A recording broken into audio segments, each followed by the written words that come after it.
you're fucking macro, you're fucking micro. Timings are tight, we got this one. I'm going super aggro. This guy for sure ain't got no base defense, he is so done.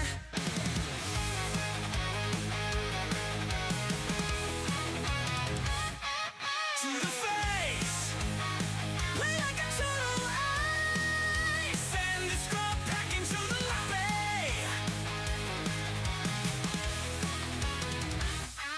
To the face, play like a total ace, and this scrub back into the lobby.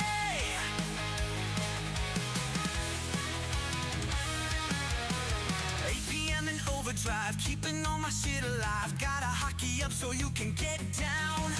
Got the hero when I dive, reinforcements soon arrive. Out of my game, you stupid clown. Oh yeah, yeah, oh yeah, yeah, I'm hype. You're gone, let's fight. It's on. To the face, play like a total ace, and this scrub back into the lobby. To the face, play like a total ace, and this scrub back into the lobby.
civil rights, you demand that I eternize your name.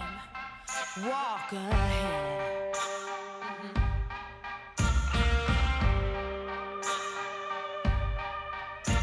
You cover us in shame and I take the blame. Living by the rules to which high school blues. Walk ahead.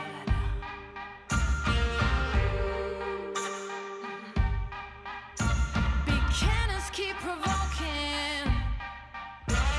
Blood red sun starts choking. Can anyone stand this nonsense? Eaten away, telling us to stop and obey. To stop and obey.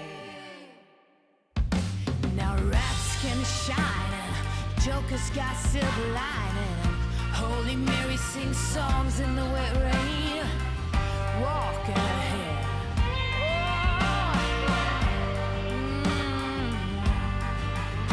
Now every new day's a new firearm to my teeth. Call me a liar. Building as you rip. Someone show me someone living up desire.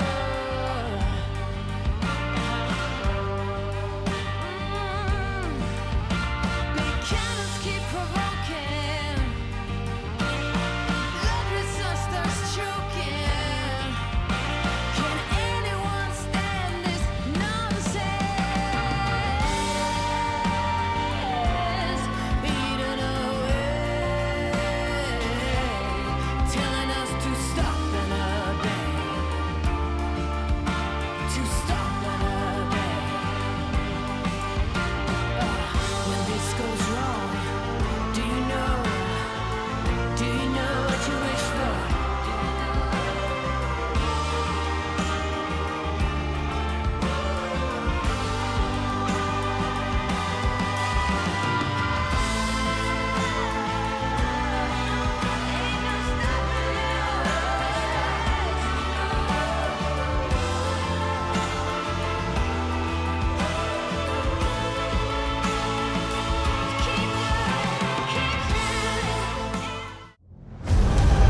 Hold on! DK surrounded, der hat keinen Stone mehr! DP getradet! Ich verstehe! Oh my god, no way, no way, no way! Nein, stirb! Oh mein Oh Gott! mein Gott, was ist hier los? 4 Kills in einer Minute! Kevin lässt sich nicht unterkriegen! Hier kommt die Naga! Frosted! After the win! Alles willkommen! ReiGn spielt und der DK ist fast wieder surrounded! Hallihallo, liebe Freunde der deutschsprachigen Warcraft 3 Unterhaltung. Heute ist ein neuer Monat. Heute ist ein neuer Co-Caster. Sparta ist wieder da. War nur Spaß, ich bin nicht gemutet. Hallo Freunde, ich grüße euch recht herzlich am 1. April. Direkt erstmal mit einem kleinen Spaß reinstarten. Es freut mich sehr, dass ich heute mal wieder mit dabei sein kann. Was für eine Ehre. Die Meisterschaft, sie ist wieder back. Wir hatten diesmal nur eine kurze Pause und es ist richtig heiß, ne? Also was waren das bis jetzt hier schon für Spieltage? Richtig geil. Mann, da habe ich mir verkniffen, einen 1. April Sparta-Joke zu machen und dann kommst du so an hier mit der Gemuterei. Ja, aber du hast natürlich vollkommen recht. Wie so oft, wenn was aus deinem Mund kommt. Bisher macht die Liga richtig Spaß. Gerade am ersten Spieltag gab es ein paar wilde Sessions mit zum Beispiel einem der Spieler, die wir heute haben, der Schosch. Du hast ja deinen Puls immer am Nabel der Community, lieber Sparta. Was kannst du uns denn über Schoshi so erzählen? Erstmal kann ich über einen Shoshi sagen, dass das ein geiler Typ ist, ja, ganz klarer Fall. Und dann kann ich noch sagen, dass der Schosch in der Spartans League gespielt hat. Und zwar ist es so, dass wir da jetzt die Finals der ersten Division hatten. Und unter anderem war der Schosch auch mit dabei, der sich qualifiziert hat. Und der ist dort auf Tadelius getroffen. Ja, was soll ich sagen? Es lief nicht so erfolgreich für ihn. Tadelius absolute Banger-Partien gezeigt. Schosch leider mit einem 2:0 rausgeschmissen. Und ja, dann muss man aber dazu sagen, im Finale hat Tadelius dann 3:0 gegen Solmer verloren. Aber es ist, wie es ist. Und vielleicht muss man dazu auch sagen, das war das Halbfinale. Das ist ja jetzt auch nicht ganz schlecht, dass der Shoshi es hier ins Halbfinale geschafft hat. Sehr, sehr coole Liga. Hab das immer gerne verfolgt, wenn du das gebroadcastet hast. Da haben unsere deutschen Meisterschaftsteilnehmer, unsere Inferno-Teilnehmer im Halbfinale tatsächlich beide doll auf die Fresse gekriegt. Ja, eine Sache muss man aber dazu sagen, für viele wahrscheinlich ein bisschen verwunderlich und vielleicht auch ein kleiner Ausblick auf die Season im DACH Inferno, denn der Schorsch, der hat es auch geschafft, unter anderem den Edo eine Map abzunehmen während der Regular Season und hat es auch geschafft, den Ena mit 2:0 zu schlagen. Da gibt es ja immer so eine kleine nein, er wurde von Ena 2:0 geschlagen. So, weil das Orc Mirror ist ja gar nicht so seine Stärke. Aber ja, wirklich Schosch mit einer sehr, sehr überzeugenden Season und hat wirklich stark performt. Jo, und dann am ersten Spieltag direkt losgelegt wie die Feuerwehr und den Phoenix lang gemacht mit zweimal sehr exzessiven Tower-Pushes. Seitdem nenne ich ihn ja nur noch den Tower-Schorsch. Ja, zu Recht. Ich bin ehrlich, ich hätte nicht gedacht am ersten Spieltag, dass er gegen Phoenix gewinnt. Besonders weil Phoenix ja auch in der Relegation zuvor schon mal gegen ihn gewonnen hat, wenn ich das richtig auf dem Schirm habe. Das war wirklich ein richtig starkes Showing von Schosch, vor allen Dingen, weil er da ja auch eine ganze Zeit lang echt ganz schön in der Klemme steckte. Aber er hat sich da gut zurückgerungen, hat dann ein stabiles Ding gespielt und völlig zu Recht, glaube ich, hat er hier so, wie er es von sich selbst ja auch behauptet, gegen einen Night Elf gewonnen, weil er sagt, dass generell er zwar gegen Orc struggelt, so wie ich schon gesagt habe, aber Night Elf liegt ihm wohl ganz gut. Ist die Frage, ob das heute gegen ReiGn auch der Fall ist. Was ich auf jeden Fall sagen kann, ist, nochmal zum Thema Finals. Der Schosch hat sich so ein bisschen bei mir erkundigt über ReiGn, ob ich ihm vielleicht irgendwelche Infos geben könnte, besonders bezüglich seines Levels, wie er ungefähr MMR-technisch steht. Aber ihr wisst ja, der Sparta ist Diplomat durch und da habe ich natürlich keine Infos preisgegeben. Ja, gut, das kann man schon machen. Ich glaube, es gibt da so ein paar Allianzen. Ich glaube, Fischer steckt da dem ReiGn immer ein paar Infos durch, wenn er denn da gefragt wird. Ja, aber es ist halt so, ReiGn, der laddert ja auch nicht so viel. So, und wenn überhaupt, der ist immer noch unranked auf 1900 MMR. Und dann spielt er hier in der Liga und holt sich eine Map vom Vizemeister Kevin. Da ist ja auch irgendwas nicht richtig. Ja, also wirklich. Ich habe das ja letzte Season schon gesagt, dass ich von ReiGn sehr, sehr überzeugt war und er mich echt überrascht hat. Und dann dieses Ding da wieder gegen Kevin. Also, ich hätte nicht gedacht, dass er so stark reinkommt, dass er auch so konstant, ja, ich glaube, diese Konstanz vor allen Dingen, die hätte ich nicht erwartet. Besonders als er letzte Season reingestartet ist, da lief es ja noch gar nicht so gut, da war noch ein bisschen Sand im Getriebe, aber irgendwie hat man das Gefühl, dass so diese Maschinerie ReiGn immer mehr ins Laufen kommt und er vielleicht auch ein bisschen Selbstbewusstsein getankt hat durch diese Spiele, die er da mal gewonnen hat, durch so eine Map, die er da mal holt.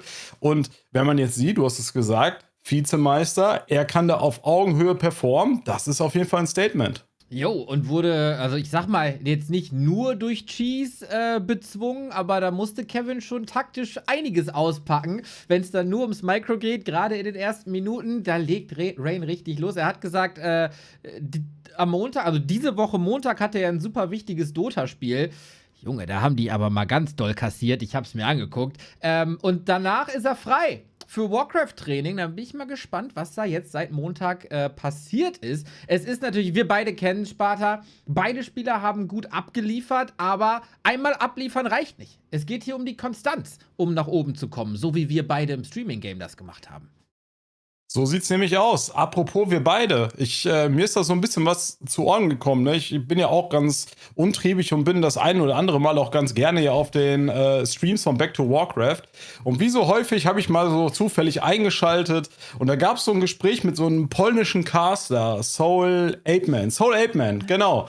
Und da hatte ich wohl ein bisschen konfrontiert mit einer spielerischen Unfähigkeit, womit er natürlich auch recht hat. Und du hast es dir ja nicht nehmen lassen, dann sofort, ja, sag ich mal, nicht quasi dich selbst zu verteidigen, sondern auf mich loszugehen, ja. Aber Moment, whataboutism, ja, Freunde. Da sagt er, was ist denn mit Sparta? Der ist ja wohl noch schlechter, ja. Also, Janis, jetzt ist es eigentlich nur noch die Frage, wann findet das Best of 5 zwischen uns beiden statt? Ja, also erstmal muss ich dazu sagen, ich habe natürlich da nur Fakten erzählt. Ich würde nie irgendwas anderes machen als Fakten. Ich habe natürlich ein bisschen deflected. Das macht schon die Enterprise und was die Enterprise macht, ist immer gut. Aber natürlich habe ich da mein Maul jetzt vollgenommen, ne? Und in der Warcraft-Geschichte, da hat das mit dem Maul vollnehmen jetzt oft mal nicht so gut geklappt. Liebe Grüße an den Ente und die Zerstörung des Shocky Shocks zum Beispiel. Ja, aber natürlich muss ich jetzt hier meinen Mann stehen. Oder meinen Caster stehen. Oder so. Ich würde sagen, Sparta, ich bin zwischen uns beiden mit Sicherheit die Person mit weniger Leben. Und dann würde ich sagen, wenn du ein Datum rausfindest, dann würde ich das mit großer Wahrscheinlichkeit annehmen. Dann machen wir das so. Ey, ich suche 1, 2 Termine raus und dann können wir daraus wählen und dann machen wir das Ding klar. Das wird auf jeden Fall lustig. Ich freue mich drauf.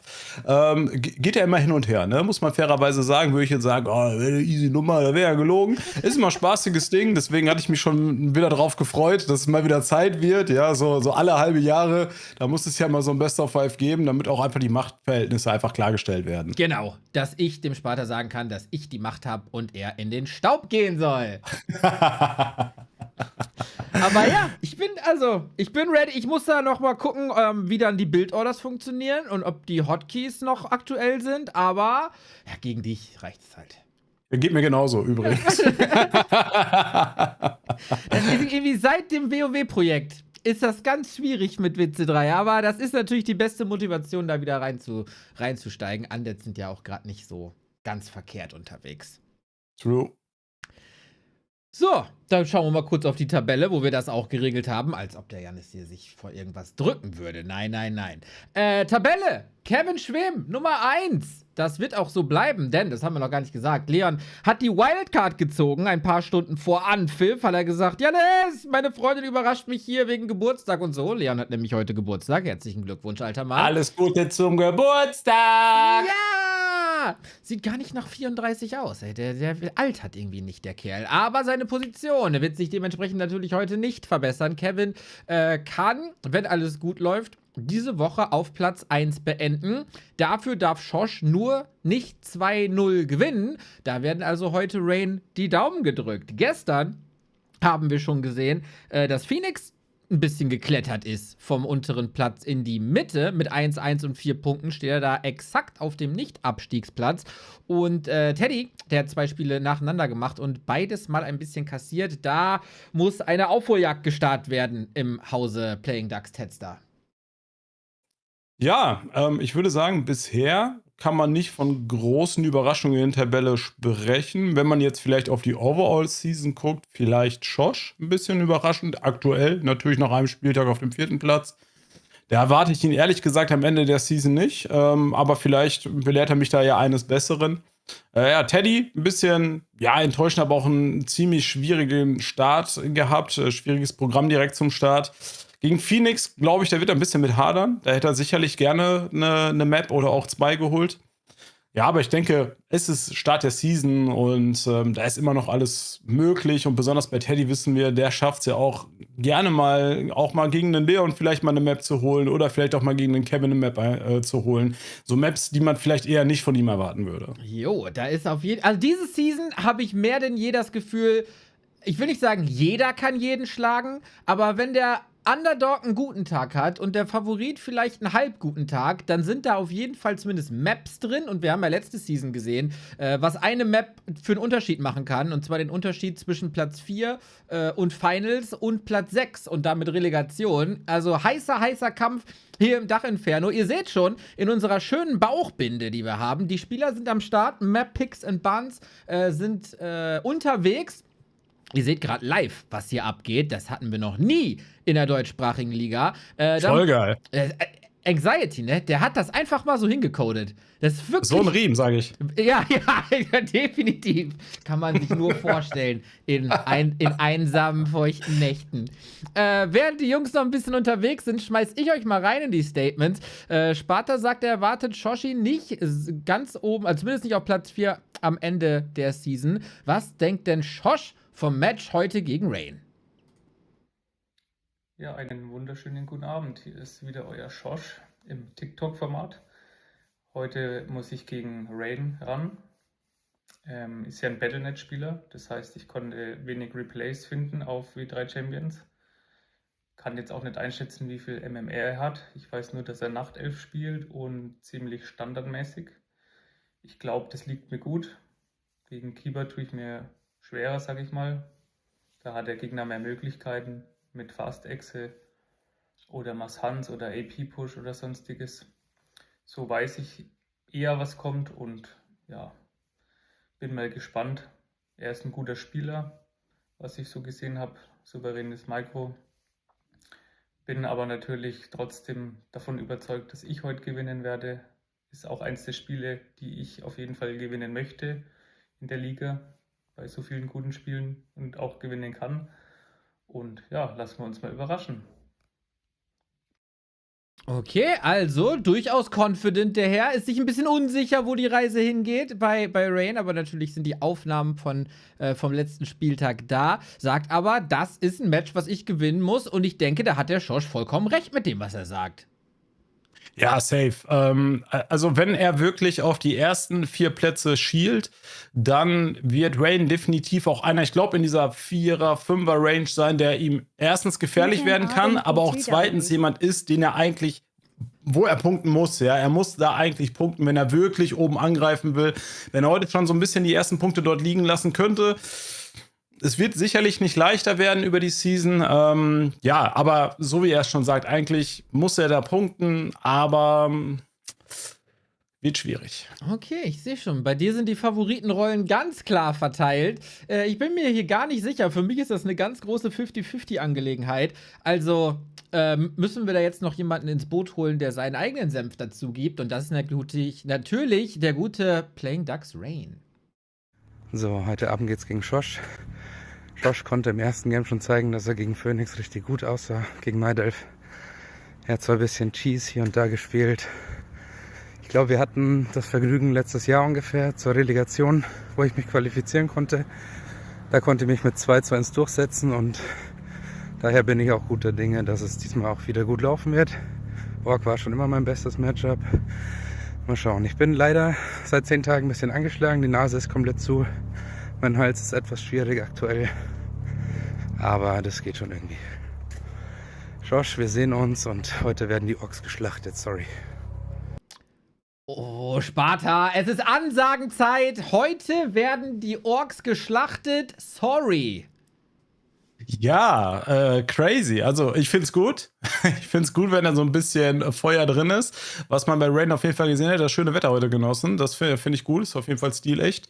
Wahrscheinlich in seine Mittagspause genutzt. Das ist die Realität eines Warcraft 3 Spielers, Freunde. Ja, beide wirklich gehen confident in die Spiele rein. Ich bin sehr, sehr gespannt drauf. Ja, so wie du schon sagtest, könnte knapp beieinander sein. Ist auf jeden Fall für beide ein ganz, ganz richtungsweisendes Spiel und für beide, denke ich, sehr, sehr wichtig. Wichtiger vielleicht als viele andere Partien, die da in Zukunft kommen werden. Okay, beide sind auf jeden Fall am Start. Ich sehe gerade, oh Gott, oh Gott, oh Gott. Sparta, Bremen Esport hat Shosh noch keine neue Kamera geschickt. Schau dir das mal an.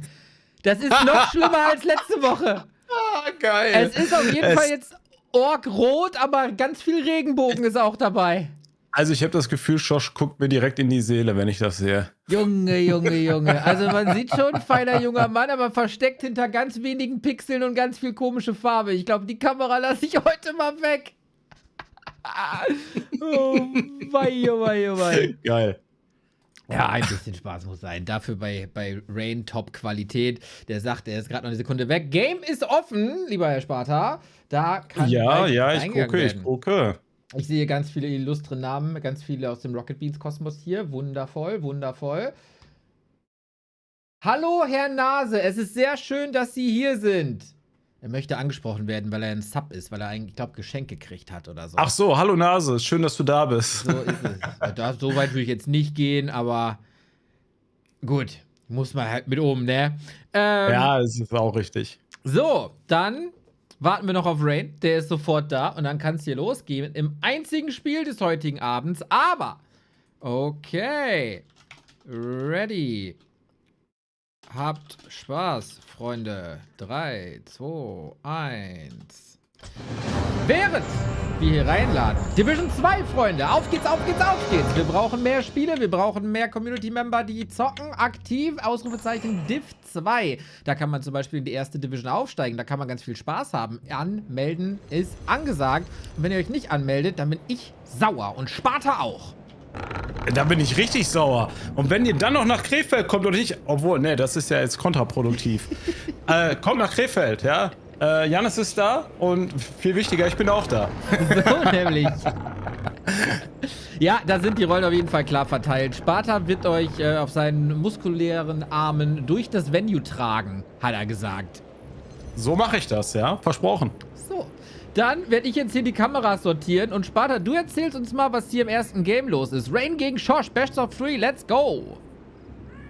Hallo, werte Freunde! Es ist mir eine große Ehre, heute hier als Co-Caster mit dabei sein zu dürfen im Spieltag Nummer 2 oder vielmehr am Spieltag Nummer 2 des DACH-Infernos. Links unten in einem wunderbaren Rot für die Playing Ducks sehen wir den wundervollen ReiGn, der eröffnet bis hierhin mit einem, ich würde sagen, Standard-Opening. Nichts Außergewöhnliches, keine komischen Tavern Heroes Builds oder ähnliches. Auf der anderen Seite, da haben wir den Shosh ganz neu gesigned bei Bremen Esports. Ja, die Bremer, die haben es sich nicht nehmen lassen, haben gesehen, yo, der junge Mann, der spielt jetzt im DACH-Inferno. Da müssen wir zuschlagen. Liebe Freunde von Bremen Esports, schickt dem Jungen doch auch mal sein Trikot zu. Ne? Wir brauchen hier ein neues Playerbild, ne?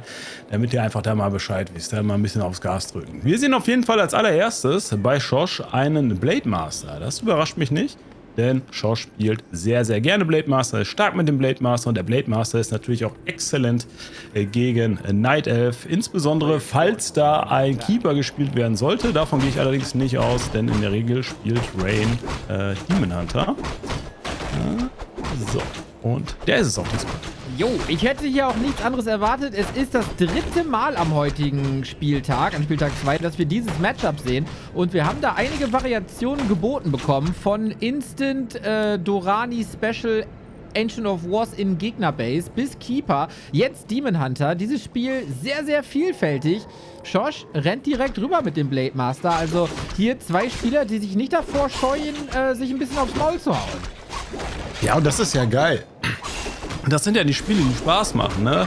Sowohl Blade Master als auch Demon Hunter, so wie du sagst, das sind einfach Garanten für sehr, sehr schnelle Games. Schöner Stil jetzt übrigens hier von Shosh direkt zum Start. Der gönnt sich den Circlet of Nobility und geht hier direkt mal, ja, auf Jagd und findet auch die erste Archer, die dann nicht rechtzeitig ins Shadow Melt gegangen ist. Und jetzt ist das erstmal, sage ich mal, ein sehr potenter Start für Shosh. Und mit Potenz, da kennt sich Sparta wärmstens aus. Oh ja. Oh ja. Ich glaube, für beide Spieler, die ist Early Game unfassbar wichtig. ReiGn ist definitiv ein Spieler, der so ein bisschen mit Momentum geht. Wenn die Series gut startet, dann ist da alles möglich. Wenn er direkt ein paar Schellen kassiert, dann kann es auch mal nach hinten losgehen. Und bei Shosh, der wusste ja nicht so richtig, auf was er sich einlassen muss hier. Und dann direkt ein Steal und ein Archer-Kill. Da ist auf jeden Fall viel Selbstvertrauen jetzt. Ja, definitiv. Und das auch zu Recht. Aber natürlich ist ReiGn noch nicht abgeschrieben. Ebenfalls jetzt hier mit einer schönen Aktion. Gönnt sich diesen Burrow.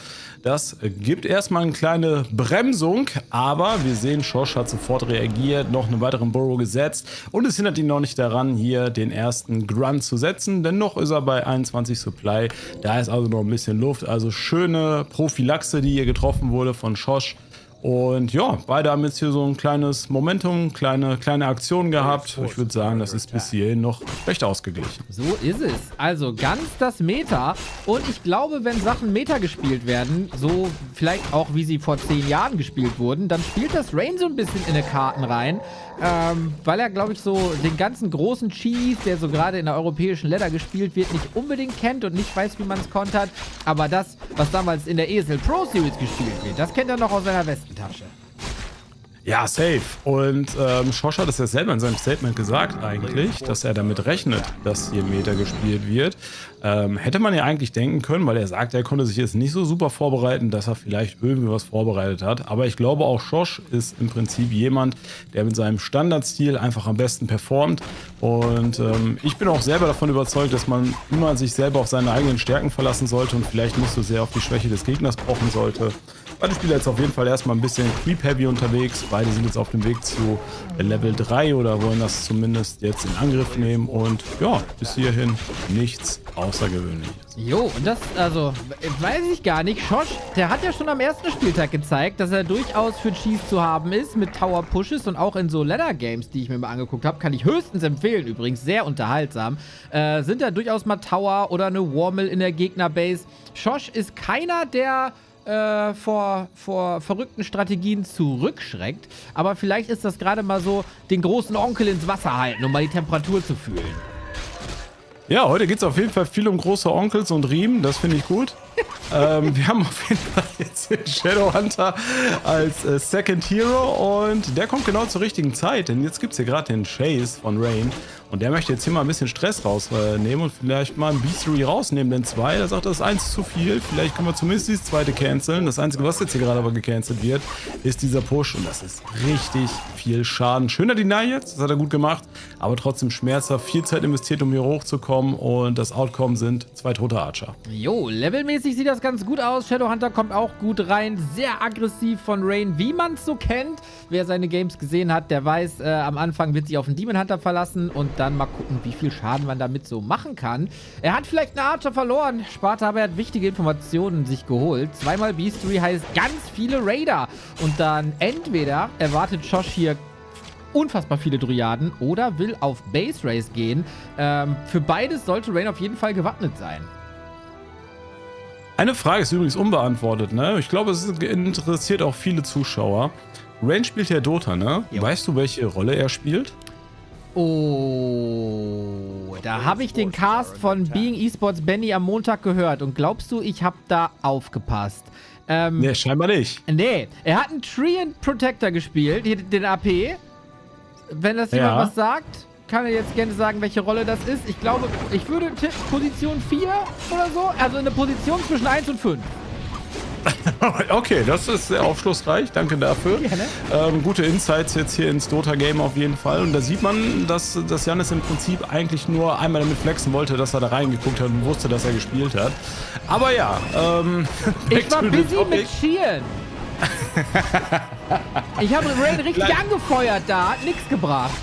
Vielleicht kann diese Frage ja jemand im Chat beantworten, weil es würde mich in der Tat interessieren, weil es würde vielleicht auch so ein bisschen Rückschlüsse darauf geben, warum er in Warcraft 3 so spielt, wie er spielt, weil wenn er eher eine aggressive Position jetzt auch in Dota bekleidet, dann würde das eine ja mit dem anderen gut funktionieren. Naja, anyway, wir sehen Schosch, der macht sich jetzt gerade auf dem Weg runter und du hast schon gesagt, Base Race macht man ganz gerne mit den Raidern und ich glaube, hier erwartet man gerade nicht, dass alle schön zu Hause sind und die Moonwells hüten, aber er hält Schosch hier nicht davon ab, er geht trotzdem drauf, holt sich die ersten Wisps und bringt ein bisschen Schaden auf diesen Altar. Jo, gut, dass die Gebäude schon da sind und die Upgrades und das Tier 3 Tag. Ansonsten hätten die Wisps jetzt richtig wehgetan.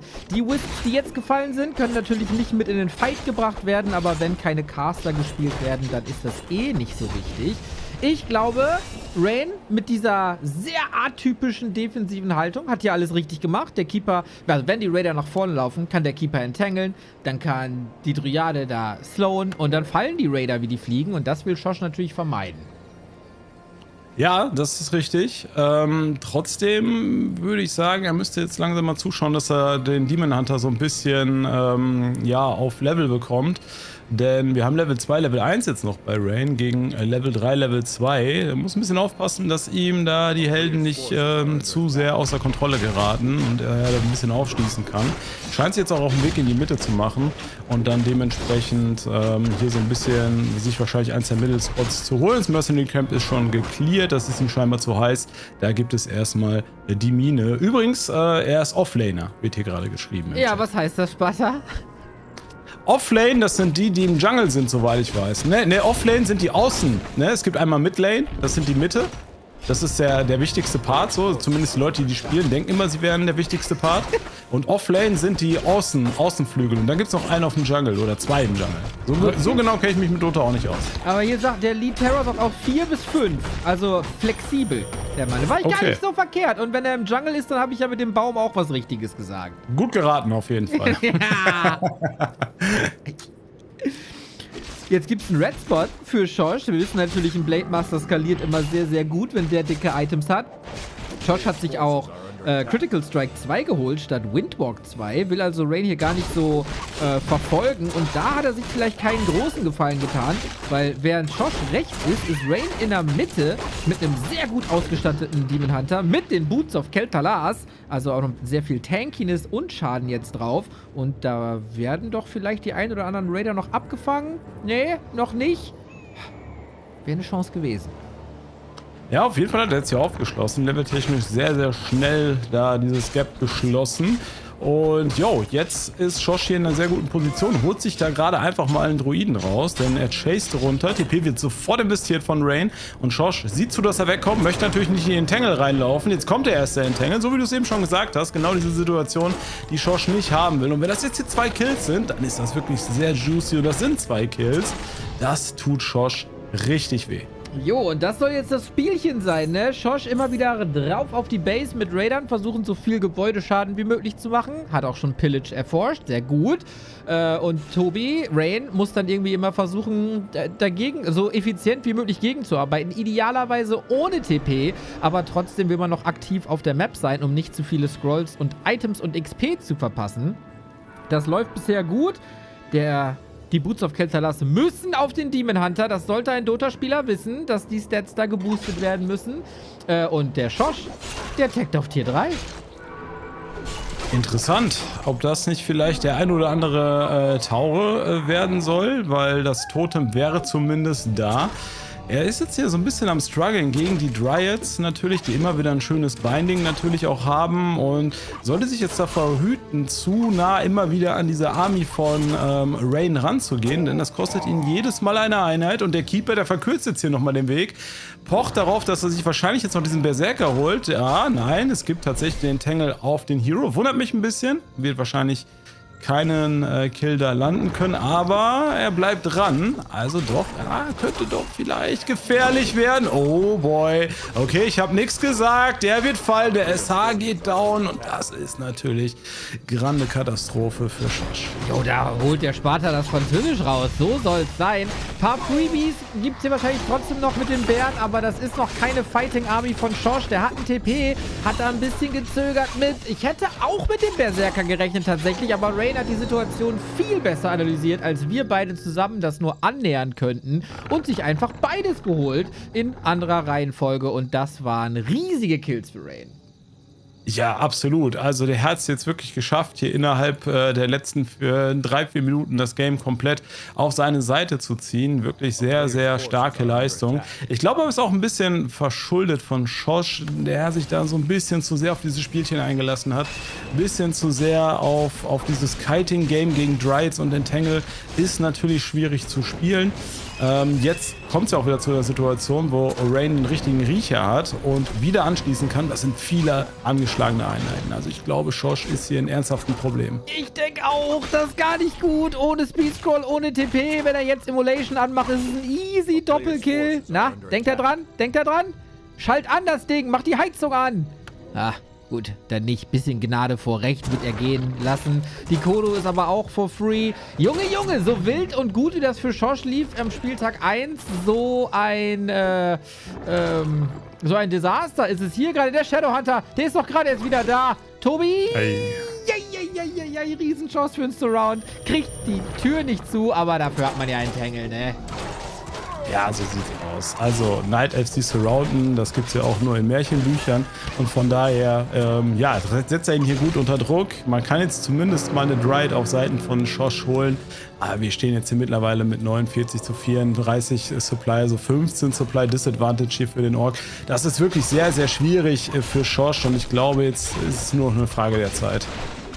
Sollte man meinen, jetzt wird der Tower Schorsch zum Tauren-Schorsch. Hat auch die Spikes mit am Start. Die Bären hauen sich da ein bisschen selber mit in die Fresse, wenn die Spikes da sind. Das tut weh. Aber ja, eigentlich sollte hier nichts mehr schief laufen. ReiGn auch mit Nature's Blessing. Kleiner Indikator für eine Expansion. Reju auf den Demon Hunter, der verliert hier keine HP quasi. Man lernt, aber denkt nicht, dass Immolation hier das wert gewesen wäre. Ich weiß nicht. Aber ja, also Shosh, wenn der das hier noch rumreißt, fresse ich einen Besen. Ja, das ist immer noch das Inferno. Also ich würde mich mit solchen Ansagen ein bisschen zurückhalten, sonst wird in Krefeld ein Besen gegessen. Aber ja, nichtsdestotrotz, ich glaube, ich muss dir recht geben, das ist hier jetzt schon sehr one-sided. Es kann hier eigentlich nur noch darum gehen, ob er hier vielleicht nochmal rauskommt oder ob er es jetzt komplett sofort durchdrücken kann. Wenn ReiGn auf Nummer sicher gehen will, ist, glaube ich, jetzt der Zeitpunkt, an dem er sich zurückziehen sollte, denn jetzt wird es wirklich ein bisschen schmerzhaft. Und oh, dann ist nicht, dass da vielleicht wirklich ein Besen gegessen werden muss. Ja, weiß ich nicht, ich bringe ihn selbst mit nach Krefeld. Das sind viele Bären. Der Demon Hunter, Shadow Hunter blockt dagegen, der Blade Master überlebt vielleicht. Wieder wäre Immolation hier ein garantierter Kill gewesen. Oh. Okay, also ich dachte, es sieht aus, als würde ich hier in eine Undead-Base gucken, so viele Leichen wieder rumliegen. ReiGn macht doch keine Anstalten zu expandieren, weil er wenig Holz hat. Jetzt merkt man die 3 verlorenen Wisps dann doch ganz gut. Und alle Bären angeschlagen. ReiGn zittert so ein bisschen. Ja, also nicht nur ReiGn, du ja auch. Ja. Also ich bin gespannt. Ich hoffe, ihr habt das geklippt, Freunde, ja, die Ansage des Besens. Aber es ist wirklich in der Tat überraschend, jetzt nochmal, wie nah Shosh rankommt. 45 gegen 44 Supply. Shosh mit dem Supply-Lead, nächster Bär fällt. Nochmal der Bär, der hier ins Fokusfeuer genommen wird. Dryad geht down. Jetzt aber vielleicht auch der BM, der sich zurückziehen muss. ReiGn geht weit hinterher. Und wenn Shosh 1 kann, dann ist es wie Leon auf den letzten 10 HP noch alles mit dem Helden irgendwie reißen und rausziehen und machen. Und da muss er sich vorhüten. Ja, so ist es. Rausziehen und verhüten. Das muss getan werden. Junge, es ist doch nochmal ein wilder Schlagabtausch geworden hier. Jetzt gibt's die Expansion unten rechts. Und stell dir vor, der hätte Holz gehabt, bevor er pusht. Dann wäre das Ding jetzt durch und jetzt wären 2 Basen gegen eine. Aber Shosh, der lebt noch. Hat sogar einen Supply-Vorteil. Helden sind auch ausgeglichen. Und so wie ReiGn da, also so gut wie ReiGns Midgame war, so leider schlecht ist bisher sein Late-Game. Hat da ein bisschen sein Glück überstrapaziert. Und ein Blade Master Late-Game ist nie zu unterschätzen. Also ich kann ja noch mal einen kleinen Insight geben, weil wir das auch thematisiert hatten während der Finals in der Spartans League. Da war Shosh nämlich noch im Chat und da gab es ja genau dieses Matchup, Ork gegen Night Elf. Und da hatten wir eine ähnliche Situation, Bären gegen Tauren. Und Shosh meinte da, du wirst gleich sehen, die Tauren können niemals gegen die Bären bestehen. Er spielt jetzt genau quasi diese Strategie. Ich bin gespannt, ob er damit erfolgreicher ist. Fakt ist natürlich, klar, die Bären haben einen super starken Spell, ja, mit der Reju. Aber auf dem Papier ist Tauren jetzt auch nicht so schlecht. Also ich glaube, da kann in beide Richtungen jetzt wieder alles gehen. Ich denke auch, gerade mit Spirit Link und wenn da, jetzt haben wir sogar das Master Upgrade, also die Tauren, die sterben können, wiederbelebt werden, wenn genug Mana da ist. Wo der Demon Hunter natürlich für sorgen will, dass dem nicht so ist. Würde gerne auch wieder ein paar Dryaden hier im Fight sehen, die fehlen gerade so ein bisschen. Invo-Potion am Start, ein Bär weggefressen als kleines vorösterlichen Snack. Steph aber gut benutzt und dann doch mal lieber das TP benutzen, um hier endlich mal wieder ein bisschen Ruhe reinzubringen. Ja, bedeutet aber auch zeitgleich, er hat wieder einen Loss hingenommen. Jetzt der Red Spot geht auch an Shosh. Junge, also Das ist wirklich komplett. Ich hätte ehrlich nicht gedacht, dass dieses Spiel nochmal so eine Wendung nimmt. Aber das ist vielleicht auch so ein bisschen das, was ReiGn dann vielleicht fehlt. Du hast es eben schon gesagt, besonders so Situationen, die nicht so häufig vorkommen. Da weiß er vielleicht nicht so gut Bescheid, wie die zu handeln sind. Und gerade da oben diese Orc-Base, ja, es ist so ein bisschen wie eine Undead-Base, wie du es schon meintest. Sie war sehr, sehr deadly. Ich habe das Gefühl gehabt, er hat das ein bisschen unterschätzt und hat sich da jetzt noch ziemlich gut reingeritten. Und jetzt heißt es für Schosch, wir sehen schon die fleißigen Handwerker, die sich gerade in der Mitte auf den Weg machen. Ich glaube, der möchte das jetzt hier zu Ende bringen. Da macht er seinem Namen doch alle Ehre. Der Tower Schorsch ist wieder da. Hat keinen Supply frei leider. Dafür aber das zweite Spike-Upgrade im Aufbau. Und dies zählt ja, natürlich jetzt noch nicht, aber das Level 1 Spike zählt schon. Wenn die Gebäude im Aufbau sind, wenn da die Bären und Demon Hunter draufknallen, dann tun die sich richtig weh. 5 Tauren gegen 6 Bären. Bisschen wird sich zurückgezogen. Das ist freier Schaden für Schorsch. Und der Demon Hunter hinten drin, wieder kein Immolation, will die Kodos haben. Aber die Bären, die verlieren hier das 1 gegen 1. Schorsch muss ein bisschen auf seinen Blade Master aufpassen, hat die Invo-Potion. Wenn es jetzt noch ein bisschen Heilung gäbe, das sieht so gut aus. Die Spells werden nicht benutzt. Bis jetzt! Shadow Hunter weg! Keine Heilung mehr. Der eine verliert seinen Helden, der andere verliert den Rest, der noch so da ist. Aber der Blade Master, oh nein, der hatte noch Heilung. Entangled, Fokus Fire drauf. Keeper muss sich zurückziehen. Gleich stehen da aber 5 Tower. Sparta, was ist hier los? Er darf jetzt nicht zu aggressiv mit dem Blader reingehen. Ich will sehen, wie du den Besen frisst. Er muss jetzt ein Stück zurückziehen. Aber das ist, boah, das ist heiß. Das ist richtig heiß. Die Tower stehen jetzt gleich. Und ich glaube, Schosch jetzt hier wieder mit den etwas besseren Karten. Es kommt jetzt drauf an. Overextended er jetzt vielleicht. Verliert er jetzt hier den Blade Master? Muss sich jetzt hier zurückziehen? Eieiei, da ist keine Healing mehr. Das darf man nicht vergessen. Wenn da jetzt der Entangled kommt, dann könnte es hier kritisch werden. Das ist jetzt hier wirklich ein absolutes Herz. Eieiei, und Level 6 für den Blade Master. Holy shit. Nein! 43 Supply gegen 27 Supply. Janus, das ist der Besen. Das ist der Besen, Sparta. 5 Tower, Zement, Doppelspikes. Der Demon Hunter will den Blade Master, aber da fragt man sich natürlich, ob das noch was ausmacht. Jetzt hat ReiGn übrigens 1200 Holz, das bringt ihm allerdings auch nicht mehr so viel. Bär wieder rein, da in die Tower, weg ist er. Oh no, 28 Supply. Die Echse, 4 Wisps sind drin, gut, okay, da hat er vielleicht einen Vorteil. Die Mains sind gleich leer. Wenn jetzt der Double Turnaround kommt, dann schenke ich ReiGn einen Besen.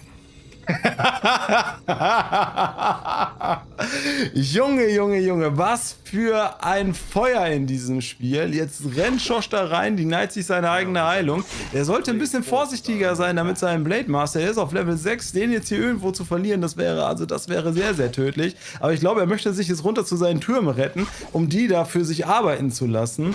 Ja, sein Glück, dass jetzt gerade kein Keeper da ist, der braucht auch noch 50 Sekunden, bis er wieder am Start ist. Heilung geht jetzt hier nochmal durch und tatsächlich findet er jetzt hier seinen sicheren Hafen erstmal in den Türmen.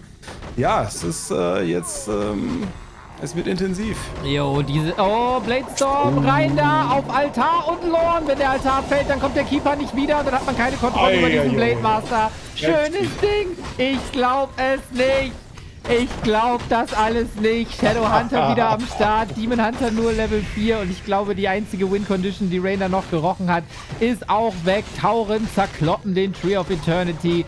Cinema auf Map 1. Aber ja, was mache ich jetzt? Ja, das ist die Frage. Wir müssen uns auf jeden Fall was einfallen lassen für dich da, ne, an der Stelle. Ja, es ist wirklich ein absolutes Banger-Game, ja. Und das sind diese Games, dafür ist Warcraft einfach gemacht. Oh, pass auf, das ist noch nicht vorbei hier. Es ist noch nicht vorbei, da kommt der Keeper. Oh, Keeper jetzt mit dem Entangle. Nein, Boah, aber oben kommt auch der SH. Der SH kommt ebenfalls. Diallo kommt zu spät. Der verliert sein Level 6 Blade Master. Aber das ist hier noch ein großer Unterschied. Ich weiß es nicht. Ja, die Tauren können nochmal wiederbelebt werden. Ein bisschen Mana ist noch da, auch wenn die Bären hier... Oh, 2 Kills auf die Tauren. Ganz viel Ancestral Spirit. Demon Hunter Level 5,2. Ein bisschen Moonwell Juice ist noch da. Aufpassen, aufpassen, aufpassen. Und ReiGn ist der Einzige mit Income, muss man nochmal sagen. Absolut. Das ist genau das, was ich jetzt auch gerade sagen wollte. Er kann jetzt nochmal den Blader zurückholen. Ja, okay, den hat er jetzt gerade angeschmissen. Aber was tot ist auf Ork-Seiten, ist tot.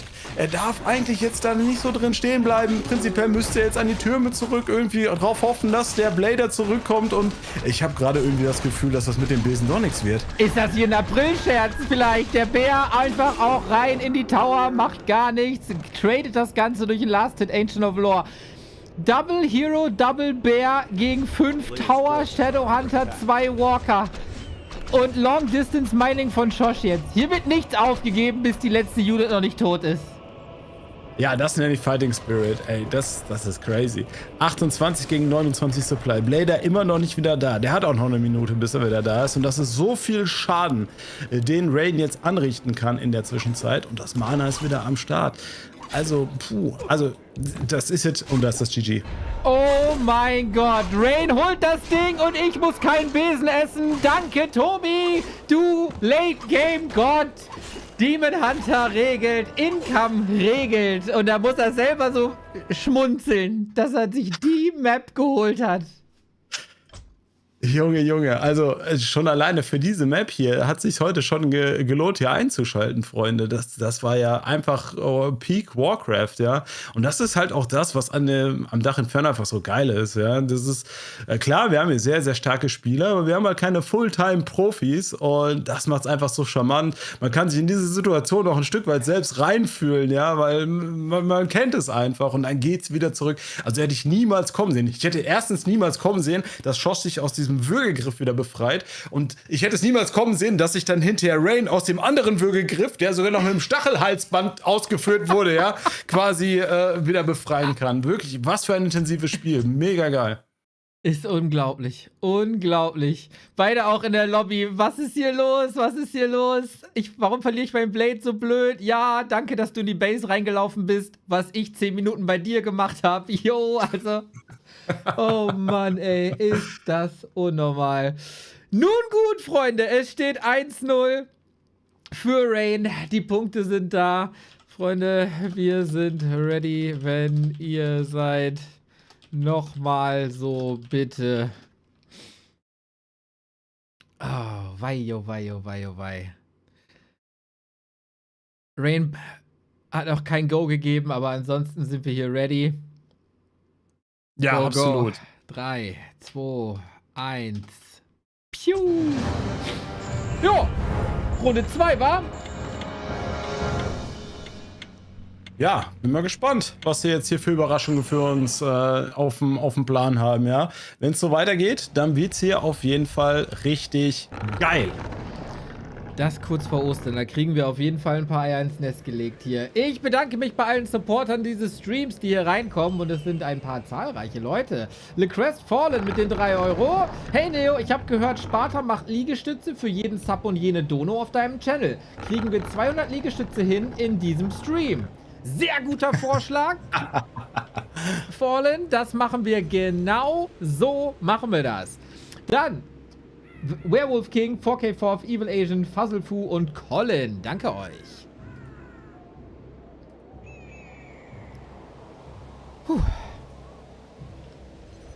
Muss ich sogar durchschnaufen hier. Wobei, das heißt auch nicht viel.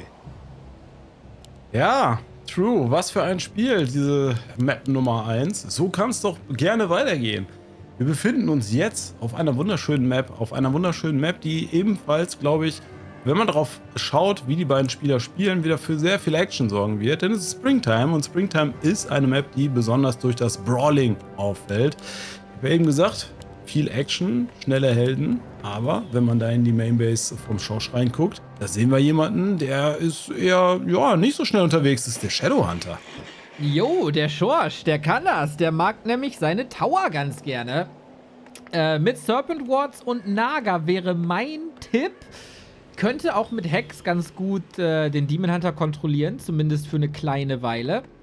Und dann mit Naga natürlich mit Frost Arrow auch drauf. Also könnte ein Cheese sein, mit dem ReiGn nicht so klarkommt. Das haben wir am ersten Spieltag gesehen. Plus Kontrolle gegen den durchdrehenden Demon Hunter. Da könnte Schorsch 2 Fliegen mit einer Klappe schlagen. Ja, jetzt zählt es auf jeden Fall für ReiGn zu scouten. Er wird sicherlich das erste Spiel von Josh gesehen haben und wird sicherlich, wenn er es sieht, ungefähr einschätzen können, was da kommt. Frage ist trotzdem, wie gut er darauf eingestellt ist. Wir haben auf jeden Fall den Serpent Ward als erstes oder die Serpent Wards und man pullt sich hier direkt den ersten Green Spot. Plus, dass wir schon 2 Grunts in der Queue haben. Das heißt, hier wird es wahrscheinlich, ja, erstmal Creep Heavy zugehen auf Seiten von Josh. Jo, das ist so ein bisschen das Thema der Rele gewesen. Welche Spots kann man wie zusammenziehen, damit man mit einem Pulk aus Serpent Ward so schnell wie möglich XP kriegt? Und der Josh, der hat da gut aufgepasst, bringt die Entwicklung hier nochmal ein Stück nach vorne. Auf Springtime habe ich das so noch nicht gesehen. Ich bin jetzt auch mal gespannt, weil wir sehen jetzt, ReiGn macht sich schon auf den Weg nach unten, wie gut er jetzt dagegen performen wird mit dem Demon Hunter. Clouds of Attack könnten ihm auf jeden Fall schon mal flöten gehen, aber sammelt er noch ein, bevor da ReiGn am Start ist. Wichtiges Level 2 jetzt, bevor ReiGn in diesen Harass geht. ReiGn konzentriert sich erstmal darauf, hier die Damage-Dealer rauszunehmen, die Wards. Josh nutzt das jetzt gerade gefühlt so ein bisschen, um ihn noch ein bisschen auf Distanz zu halten. Jo, also ich weiß nicht, ob hier 2 Fliegen mit einer Klappe geschlagen werden oder 2 Fliegen eine Klappe schlagen, weil der Demon Hunter, den interessiert ja relativ wenig, ob da ein Serpent Ward steht oder nicht. Archer Block. Shadowhunter ist viel, sehr nützlich, aber er ist kein Carry und er ist auch kein Tank. Da muss er aufpassen, dass da nicht zu viel Hits reinkommen. Ja, absolut. Vor allen Dingen, weil ReiGn ja sehr aggressiv ist, sich jetzt auch auf dem Weg zum Shop macht, könnte ich mir vorstellen, dass Boots of Speed geaddet werden, um hier noch besser Druck ausüben zu können, weil er jetzt wahrscheinlich gerade schon auch im Ansatz gemerkt hat, als Death of Teleportation ist es, im Ansatz gemerkt hat, dass er hier sehr, sehr viel Impact hat auf den Helden. Archer bleiben auch stehen, lässt darauf schließen, dass man hier auf jeden Fall weiter pressern möchte. Demon Hunter jetzt erstmal mit der Heilung, wird mit dem Staff dann wahrscheinlich sich auf dem kurzen Weg nach unten machen und dann geht der Spaß weiter. Okay, weiter wird gecreept in der Tat. Serpent Wards machen den Damage, Grunts tanken das Ganze, aber der Read von ReiGn, der hat natürlich die Archer da stehen lassen, um zu wissen, was Josh macht. Und dann ist das hier ein sehr, sehr dankbares Creep-Camp. Ja, kommt jetzt hier auch direkt ran, holt sich einen Grunt. Ja, die kriegt er gesnackt. Archer geht hier rechtzeitig in den Shadow Meld. Da ist kein Dust of Appearance, dementsprechend keine Möglichkeit, hier irgendwelche Last Hits zu setzen. Das lief eben schlechter für ReiGn auf Map Nummer 1. Du hast schon gesagt, er ist ein Spieler, der sehr auch auf sein Momentum zählt. Und jetzt gerade muss man sagen, ist das Momentum sehr auf seiner Seite. Ich denke auch. Da muss Josh dich wieder irgendwie aus der Schlinge ziehen. Aber das hat er schon auf Game Map 1 gemacht. Archer, wenn die sich zeigen oder wenn es Tag wird, dann fallen sie auf und dann gibt es im Midgame relativ wenig Creep Speed. Midgame haben wir gleich. Leider hat ReiGn seine Hunter's Hall vergessen. Also Keeper kommt, aber die Lores noch nicht. Ja, da haben wir wieder diese kleinen, charmanten Fehlerchen, die sich immer mal wieder einschleichen können, die das Game dann wieder ein bisschen knapp machen können. Ja, ist natürlich doof, wenn ihm da jetzt die Hunter's Hall fehlt. Das nimmt ihm so ein bisschen sein Momentum. Aber ich denke, unterm Strich kann er alles in allem trotzdem noch recht zufrieden sein. Demon Hunter wird sich jetzt wahrscheinlich das nächste Camp gleich auch holen, auf Level 3 schließen. Und bei Josh, da ist Tier 2 jetzt mittlerweile auch durch. Wir sehen die Warmill. Könnt ihr mir vorstellen, dass jetzt hier gleich eventuell ein Beastery folgt? Jo, das wäre doch, oder? Geht er einfach towern. Also er hat die Peons schon am Start. Zweiter Held, kostet ja 400 noch was Gold. Die hat er genau jetzt. Also das Timing steht. Ich glaube, Beastery ist nicht. Da wird getowert. Nee. Es kommen die Tower. Wir sehen wieder die fleißigen Handwerker, ja, die sich auf den Weg nach oben machen. Und das wird hier wahrscheinlich eine schnelle Entscheidung geben in Game Nummer 2, wenn er es denn durchkriegt oder nicht durchkriegt. Okay, damit wird ReiGn natürlich nicht gerechnet haben und jetzt tut es doppelt weh, dass diese Huntress Hall so spät war und dass die Lores noch nicht da sind. Man kann sich als Nachtelf immer gerne irgendwie auf Bären retten und dann das gegen Tower machen, aber ohne Lore keine Tower, ohne Tower keine Chance. Ja, jetzt auf jeden Fall erstmal der Fokus auf den Demon Hunter. Demon Hunter möchte jetzt hier erstmal low setzen, weil wenn der nicht mehr fighten kann, dann sieht es rabenschwarz aus für den Night Elf. Jetzt holt man sich auch die erste Archer, tradet allerdings hier relativ gut. Man holt sich jetzt einen Grunt. Ne, den kann er tatsächlich auch noch befreien. Aber jetzt verliert er 2 auf einen Schlag. Vielleicht noch einen dritten hinterher.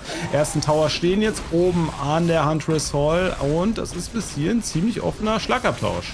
Jo, aber 3 Grunts verlieren in dieser Situation ist sehr, sehr ärgerlich. Gefällt mir gut, dass ReiGn hier auf Mercenaries zurückgreift. Er muss ja nur überleben. Es gibt für Schosch keinen Plan B. Ich meinte natürlich gerade nicht die Tower, sondern die Bären, aber ihr versteht mich schon. Was hat er denn jetzt noch? Er rennt direkt rein in die Entangle-Kreissäge. Da müssen die Tower jetzt alles liften.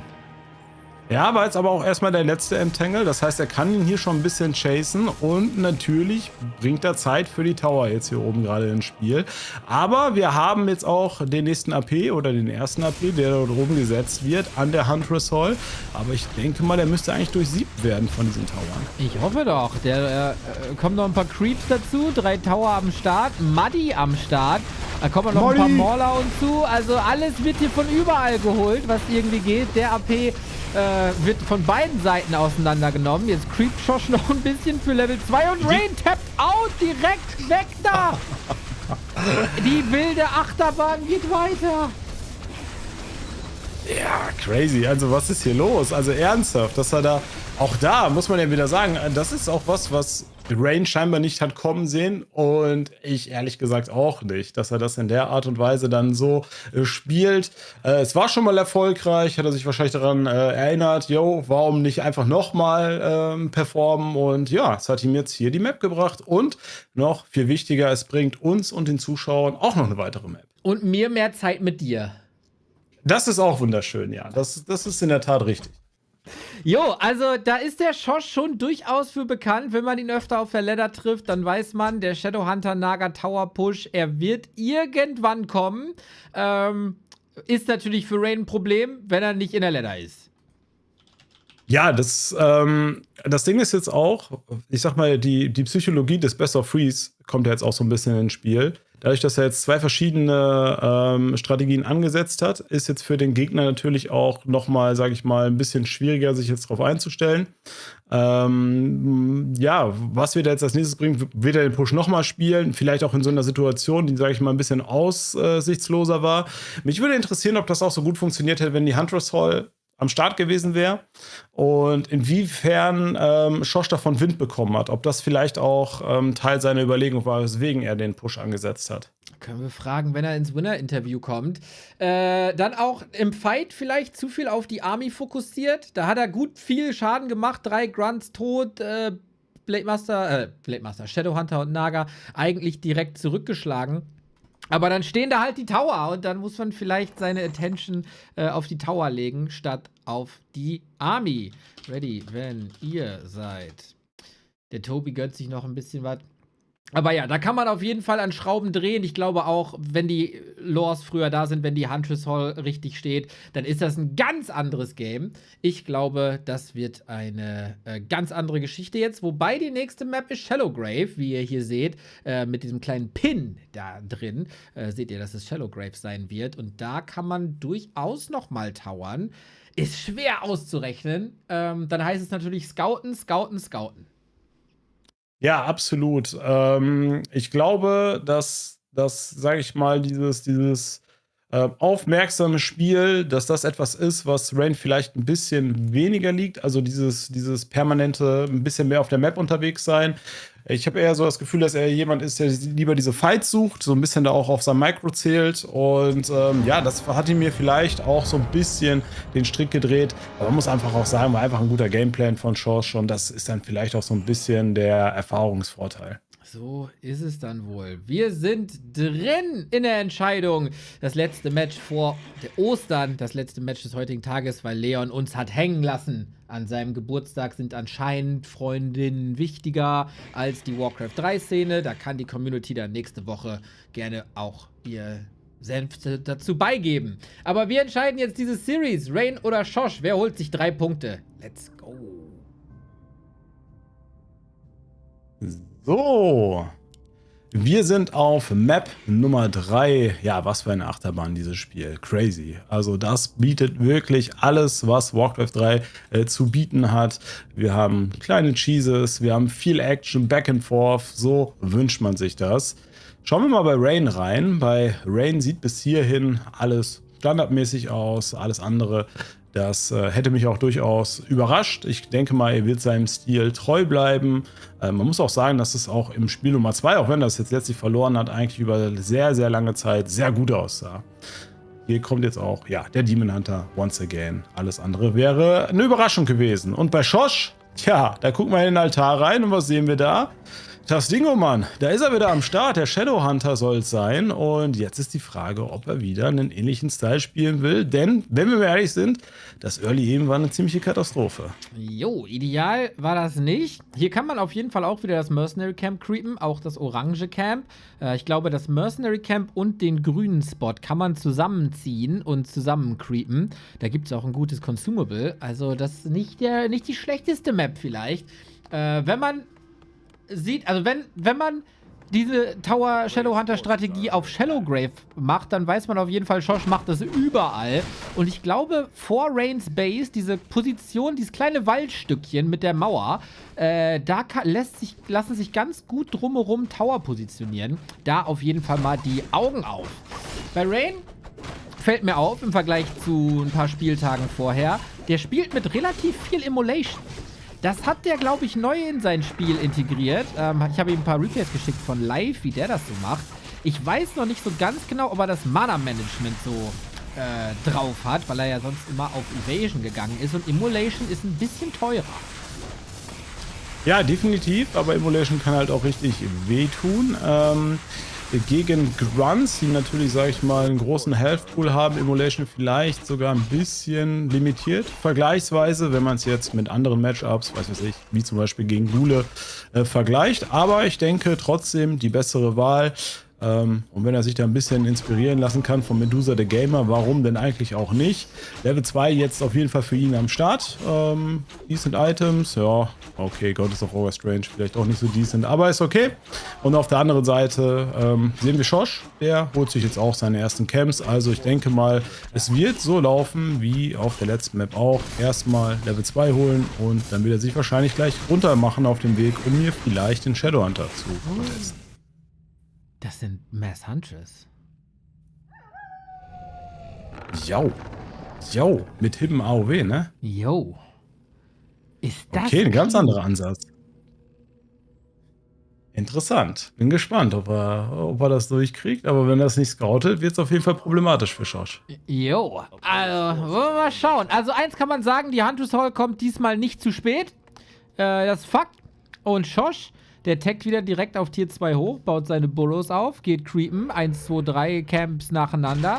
ReiGn so halb improvisiert, glaube ich gerade, was die Creep-Route angeht. Da hat er einige Zeit gebraucht für diesen kleinen, ekligen grünen Spot in der Mitte, der Frost Armor hat. Und Frost Armor gegen den Demon Hunter sehr, sehr gut, um da den Schaden zu reduzieren.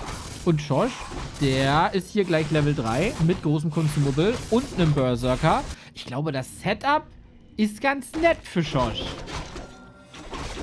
Ja, definitiv. Vor allen Dingen ist für ihn, glaube ich, auch ganz geil, dass er jetzt gerade ein bisschen Zeit hat einfach, um diese Level zu generieren und die Serpent Wards jetzt auch auf Level 2 zu bringen. Ich bin gespannt, wie effektiv ReiGn das durchbringen kann. Es geht jetzt allerdings auch auf Tier 2. Also es fühlt sich gerade irgendwie so ein bisschen an, als wüsste er jetzt gerade selber nicht so richtig, in welche Route er hier gerade einschlagen möchte. Also das Tier 2 hatten wir ja gerade auch. Also das Tier 2 von ReiGn, ja. Also ich glaube, gegen Serpent Wards schon gut, das Upgrade für die Huntress zu haben. Aber wir reden hier die ganze Zeit über Huntress und der baut gar keine Huntress. Das ist es nämlich. Ich sehe hier keine Huntress. Im Moment fühlt sich das so an, als hätte man den AOW da oben nur gesetzt, um zu creepen. Ja, oder? Also, das kann natürlich noch in der Tower-Verteidigung helfen. Und er hat Mercenaries. Also, es ist jetzt nicht das ist nicht weg, aber ist auch nicht überragend, glaube ich. Ja, es ist auf jeden Fall ein bisschen ungewöhnlich, um es mal so zu sagen. Aber, lange Rede, kurzer Pin. Jetzt gibt es hier den Tower-Push und Schosch, der macht sich jetzt auf den Weg, um das Ding hier jetzt nach Hause zu holen. Was man auf jeden Fall sagen muss, ReiGn ist diesmal besser vorbereitet, aber ob das diesmal auch erfolgreicher ist, das werden wir jetzt sehen. Jo, drauf geht's. Das sind auf jeden Fall die letzten Momente dieses Spiels und dieses Spieltages. Die Mana Burns sind schon ganz gut. Es ist noch die Hälfte der Nacht verfügbar für Moonwells. AP Nummer 1 gecancelt. Von rechts ganz langsam kommt der Ancient of War zur Hilfe. Second Hero sehen wir noch nicht bei ReiGn. Der hat auch gerade nicht genug Gold dafür. Und Tier 2 dauert auch noch eine Sekunde. Alles klar. Tower diesmal kriegen viel mehr Attention als noch vorher. Nummer 1 down. Und den Grunts geht's auch nicht so gut. Nee, überhaupt nicht. Also jetzt gerade sieht das hier gar nicht gut aus für Schorsch, der mit 31 Supply gegen ebenfalls 31 von ReiGn. ReiGn hat aber jetzt auch nicht mehr so viel in den Moonwells, die sind jetzt gleich leer. Das heißt, der wahre Damage, der kommt jetzt gleich erst durch. Ist jetzt halt die Frage, ob es reicht, um auch den Demon Hunter hier Schachmatt zu legen. Der hat noch auf jeden Fall genug Mana am Start, aber wie gesagt, ohne Moonwells. Wenn jetzt vielleicht mal ein Tower durchkommt, wobei jetzt gerade nur einer steht oder zustande kommen könnte, aber auch der jetzt gecancelt wird, ist noch recht offen. AOW kommt jetzt auf jeden Fall dazu und ich glaube, die Mission heißt jetzt hier einfach, den Demon Hunter am Leben zu halten. So ist es und der Shop ist ready. Es können wieder Getränke gekauft werden, wie in den DACH INFERNO-Finals im 13.06. in Krefeld, in Takes Bar. Demon Hunter hat die große Heal Potion schon genommen und das schert sich einen Cooldown mit der kleinen Heal Potion. Muss hier also definitiv vorsichtig sein, dass er da nicht geblockt wird. Naga kaputt und jetzt haben wir das Problem, dass wir keine Naga mehr haben. Und ohne Frost Arrow ist das Ganze nicht ideal hier zu kontrollieren. Es ist ein Demon Hunter gegen die Welt. Ja, absolut. In der Mitte sehen wir jetzt einen Grunt auf dem Weg zur Taverne. Eventuell sammelt er die Naga mit ein, aber ich glaube, er hat auch gar nicht die Ressourcen für. Nee, aktuell nicht. Ja, das sieht gerade tatsächlich gut aus für ReiGn. Ist die Frage, wie lange kann sich Schosch hier noch halten? Aber ich glaube, das sind schon allein die Forces hier auf Seiten von Night. Das ist einfach zu viel. Absolutes Chaos vor ReiGns Base. Der hat natürlich auch weiterhin keine Lords, es sind nur Archer. Jetzt wünscht man sich einen Blade Master mit 2 Klauen, wie Teddy gestern, der da ein paar Units auseinandernehmen kann. Aber da, woher nehmen, wenn nicht stehlen? Naga wird revived und ist dann auf der anderen Seite der Map. Also weiterhin keine große Hilfe. Demon Hunter Level 5. Und wer braucht eine Armee, wenn man einen Demon Hunter Level 5 hat? Ja, also der könnte das jetzt hier wahrscheinlich auch alleine machen, aber wir haben trotzdem da oben haben wir ja noch einiges an Supply, auch an Archern. Und Schosch muss sich jetzt hier auch zurückziehen. Ist die Frage, ob das hier vielleicht das GG wird oder ob er da nochmal einen Anlauf versucht. Jetzt im Moment sieht so aus, als ob er einen Anlauf nochmal versuchen wollen würde. 21 Supply gegen 31 Supply. Das sieht exzellent aus für Schosch, für ReiGn. Jo, da hat er auf jeden Fall einige Adjustments gemacht. Die 2 Engines of War waren gut. Mass Archer gar nicht erst groß versucht, auf Lores zu gehen, weil die Dryaden sind gegen Serpent Wards nicht gut genug. Und auf Tier 3 kommt man eh nicht. Und dann verlässt man sich auf seinen Demon Hunter, der auch, muss man sagen, ein bisschen Glück hatte mit der großen Heal Potion. Jetzt ist die Frage, wie wäre das Game gewesen ohne dieses Item? Aber da können sich die Philosophen drüber streiten, meiner Meinung nach. Schosch baut weiterhin nur Grunts und hat einen neuen Peon-Bautrupp dabei. Ja, es ist wieder ein fröhlicher Trupp an Malochern unterwegs nach oben. Da sollen wieder ein paar Türme gesetzt werden. Ja, ich glaube, die Boys, von denen sie gehört haben, was mit ihren Kollegen passiert ist, haben nicht so viel Bock. Aber es ist halt nun mal so, wie es ist, ne? Arbeit. 30 Supply gegen 27 Supply. Ich habe ein bisschen das Gefühl, dass es eigentlich für ReiGn sogar gut ist, dass Schosch diesen Tower Push gespielt hat, weil er ja, sage ich mal, so eine Mixtion aus verschiedenen Stilen gespielt hat. Und tatsächlich fühlt es sich so an, als ob den Stil, für den er sich da letztlich entschieden hat, am besten gegen das, was Schosch jetzt spielt, performt. Ja, ich denke, wenn er jetzt mit dem Demon Hunter nochmal reinkommt, hier nochmal ein paar Kills setzt, dann wird der Widerstand geschlagen sein und ich denke, dann wird das Spiel vorbei sein. Ich denke auch, aber Map 1 war uns eine Lehre, das Ganze hier noch nicht zu früh wegzuschenken. Wie ist denn dieser Fork Lightning nur auf der einen Archer gelandet? Da waren noch 2 Targets daneben. Warcraft 3, faszinierendes Game. Level 5,5.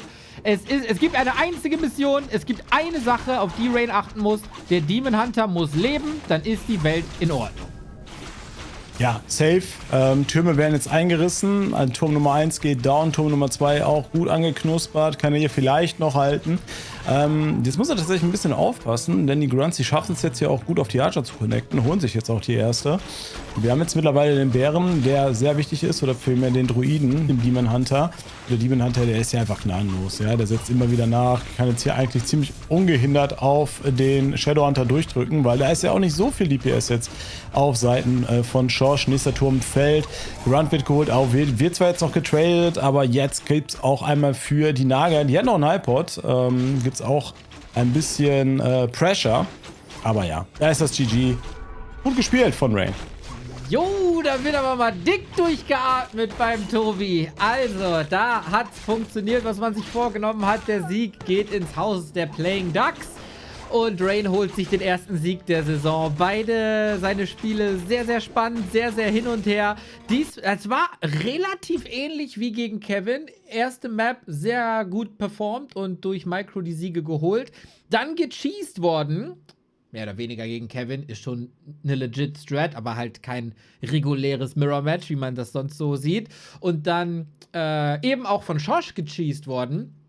Nur mit dem Unterschied, dass Tobi jetzt die richtigen Adjustments gemacht hat und sich den Sieg nach Hause geholt hat. Ja, absolut. Er hat hier mal wieder überzeugt, muss man sagen.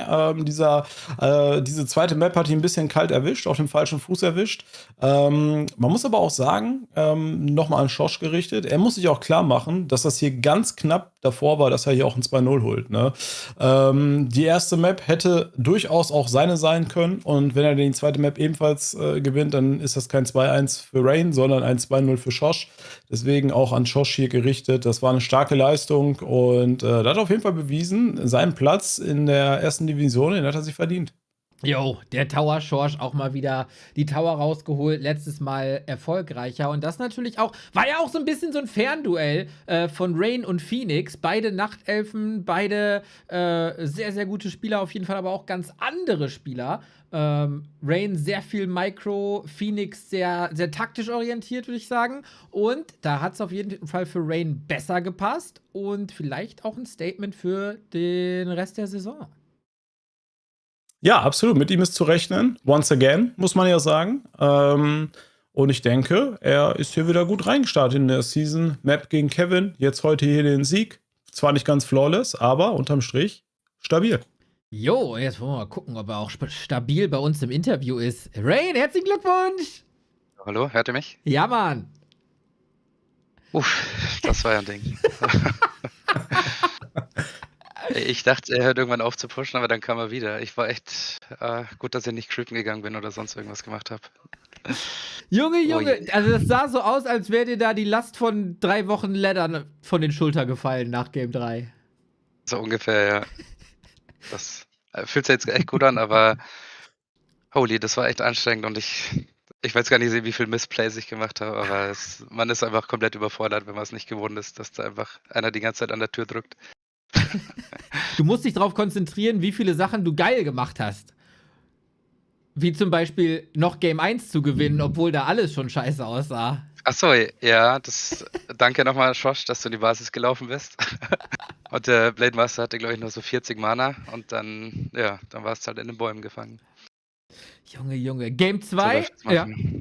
Game 2, Shadowhunter Tower Push, wahrscheinlich nicht eine Strategie, die du öfter siehst. Lustigerweise habe ich genau gegen das vor einem Jahr in der Relegation gegen ihn verloren. Da habe ich ja auch 2-1 gespielt. Genau, sah nicht gut aus. Ich schaue es mir zwar trotzdem an, aber ja, das war auf jeden Fall überhaupt nichts. Ich glaube, ich habe 2 Archer gebaut. VW war dann out of base und das, ja, einfach unterschätzt, wie stark der Push doch ist. Wie ist es dann, jetzt mal eine spieleübergreifende Frage, du natürlich auch als Dota-Spieler, für die Leute, die das nicht wissen.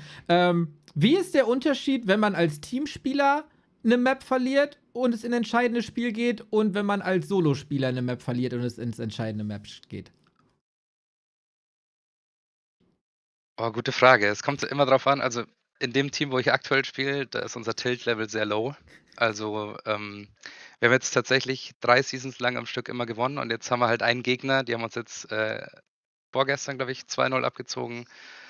Und im Finale letztens 3-1 und klar, dann tiltet man schon ein bisschen rein, vor allem nach dem Finale, was man hätte anders machen können. Und im One-on-One ist es halt so, es liegt halt einfach zu 100% an dir. Du musst es fixen, du musst aufhören zu tilten und einfach besser spielen. So ist es halt. Und die Fixes, haben ja auch perfekt funktioniert auf Game 3. Ja, ich war tatsächlich, also ich wusste erst gar nicht, was ich machen soll. Erst habe ich überlegt, ich mache jetzt irgendwie ein AOW, dass ich besser creepen kann. Dann die Huntress Hall, dann habe ich den Late Tech gemacht und dann dachte ich mir, ach komm, Huntress sind auch kacke gegen die Wards, jetzt pushe ich einfach Mass Archer und genau, hat dann irgendwie gereicht. Ja, ich hole mir da noch ein paar Tipps von Kevin, was ich da hätte anders machen können, aber ja, am Schluss steht der W und das zählt. So ist es, so ist es. Sparta, hast du noch was? Ja, du hast mir jetzt schon eine Dota-Frage vorweggenommen, aber die brennt mir jetzt auf der Zunge, ja. Als Dota-Spieler würde es mich ernsthaft mal interessieren, was denkst du, inwieweit beeinflusst also dass du Dota spielst, dein Warcraft 3-Play? Also ich glaube, ich passe noch besser auf die Helden auf, auch wenn ich neidisch bin und der manchmal stirbt, der Demon Hunter. Aber ich glaube, so diese Deny-Mechanics und das Creep-Stealing, das kann ich einfach generell ein bisschen besser. Oder ich mache das halt den ganzen Tag in Dota. Und in Warcraft 3, wenn man da so einen großen Creep stealt, das macht halt schon echt einen Unterschied, ob man dann dem Gegner das Level denied und selber irgendwie 2,2 wird. Stattdessen, genau, also das ist so der größte Vorteil durch Dota, dass ich da halt einfach den Held vielleicht besser kontrollieren kann als die anderen. Ich weiß es nicht. Und Demon Hunter ist ja mit einer der besten mit Blade Master im Game. Von daher spielt mir das auch in die Karten. Und noch eine Frage, weil wir haben gerade so ein bisschen darüber spekuliert und wir waren uns nicht ganz einig. Welche Rolle oder welche Position spielst du bei Dota? Ich spiele tatsächlich Hard Support. Das heißt, für die Leute, die sich überhaupt nicht auskennen? Das ist, also es gibt ja 3 Lanes, einmal Offlane, Midlane und Safelane. Und ich supporte quasi meinen Carry, also mein Hardcore, der dann, genau, ja, Du hältst ich ihn weiß jetzt quasi nicht, am wie weit Leben, ich greifst ausholen ein. soll. Ja, Genau, also ja. ich kümmere mich um die Map-Vision und schaue, dass die Gegner nicht so viel Vision aufbauen können und schaue halt, dass mein Carry irgendwie eine gute Lane hat und durchs Game kommt oder durchs Early Game und dass er halt dann am Schluss mit Vision das Game carryen kann. So ganz grob. Teamplayer durch und durch quasi. Genau. Oder es gibt auch viele Support-Helden, die halt dann, ne, so Healer oder Saves, die halt dann so ein Counter-Initiate machen können. Also die Gegner gehen zum Beispiel auf deinen Held und dann habe ich irgendwie einen Safe-Spell und dann können wir den ganzen Fight irgendwie turnen. Genau, also. Aber ich glaube, das Ich habe ist. die Büchse der Pandora geöffnet, okay. Okay, ich glaube, das reicht. Danke. Das ist leider sehr viel. Ja. Tobi, du hast gesagt, nach dem wichtigen Dota-Spiel geht der richtige Warcraft-Grind los. Grind los, oder? Genau, ich habe gesagt, ab dem 1. April, also quasi dann ab morgen. Genau, ich habe ein Ladder-Game gemacht. Ich wollte einfach selber meinem Night of Mirror diese Hippo-Rider bauen und das ging komplett in die Hose. Dann habe ich wieder Dota-Games gespielt und genau, jetzt schaue ich, dass ich für die nächsten Wochen dann ein bisschen mehr Warcraft spiele. Da kann sich Mit Changer da warm vorbereiten. anziehen für nächste Woche. Genau. Und ich fand es lustig, wie Schorsch meinte, ich bin Battle.net-Spieler, aber tatsächlich habe ich jetzt nur ein Game gemacht auf meinem Account seit dieser Saison aber da werden jetzt dann noch mehr kommen. Da geht der Angriff los Richtung Tabellenspitze. Tobi, ich freue mich, dass du den Sieg noch geholt hast. Ich wünsche dir wundervolle Ostertage. Jo, danke, wünsche ich euch. Schönen Abend noch. Tschüss. Ja. Da haben die Playing Ducks doch ihren Sieg geholt, Sparta. Nach dem Desaster gestern kommen jetzt die Punkte nach Hause, muss der ReiGn das wieder reißen. Ja, so sieht's aus, ey. Wirklich schöne Performance von ihm, gut gespielt. Ein schönes Match gewesen, overall, ja. Auch wenn das hier vielleicht eher so ein Mittelfeld-Duell war, aber es war attraktiv, es war vielseitig, es war schick und vor allen Dingen bringt das ReiGn jetzt auch, sag ich mal, ja, genau dahin, wo ich ihn quasi gesehen habe, so langsam, ganz langsam Richtung Mittelfeld. Jo, es ist eine wilde Tabelle, muss man sagen. Normalerweise haben wir relativ schnell immer so Bereiche. Das zeichnet sich hier noch gar nicht so unbedingt ab. Wir haben Kevin als Tabellenführer, da Leon und Edo ja beide nur ein Spiel gemacht haben. Natürlich ein bisschen verzerrt. Schosch trotz 1-2 Zweiter mit 5 Punkten, dank dem großen Sieg letztes Mal. Und dann haben wir einige Spieler mit 4 Punkten. Phoenix und ReiGn da Schritt um Schritt. Changer hat erst ein Spiel gemacht, nur Tetster muss da halt ein bisschen aufpassen, dass man da nicht zu doll abrutscht. Ja, ich glaube generell, wenn man so auf die Tabelle schaut und auf die Spieler, die involviert sind, könnte das wirklich eine sehr, sehr dichte Season werden. Wir haben da wirklich besonders so im Mittelfeld viele Leute, die da sich auf jeden Fall Hoffnungen machen können, zu Recht Hoffnungen machen können. Ich glaube, ganz viel wird hier auch über Tagesform entschieden. Jo, das sehe ich absolut genauso. Und dann sind wir hier schon. Warum? Hallo, Szene auf Ist okay. Sparta. Das Hä? ist okay. Seht ihr das? Was Seht ihr ist denn das? Oder? Was er mit uns macht hier? Ja, guck euch das an. Ihr seht ja, dass ich es versuche. So. Abgefahren. Das ist auch, also, neue Bugs in Warcraft und um Warcraft drumherum, kann man sagen. Was ich sagen wollte, Sparta, es war natürlich wunderbar, dich hier zu haben. Was geht denn in nächster Zeit so auf deinen Streams ab, wo dir Leute auf jeden Fall folgen sollten? Tatsächlich ist es so, dass wir jetzt die Spartans League abgeschlossen haben. Das heißt, wir haben ein großes Event abgeschlossen. Ich möchte mich da nochmal bedanken bei allen, die involviert waren. War wieder sehr erfolgreich. Kann ich schon mal sagen, wird es auf jeden Fall eine weitere Season geben. Aber wir haben ja schon gehört, jetzt kommt erstmal die Fountains of Manor League. Und wir wechseln uns ja immer ab. Ist ja so ein Silent Agreement zwischen den beiden Ligen. Fountain of Manor und dann geht es wieder die Spartans League.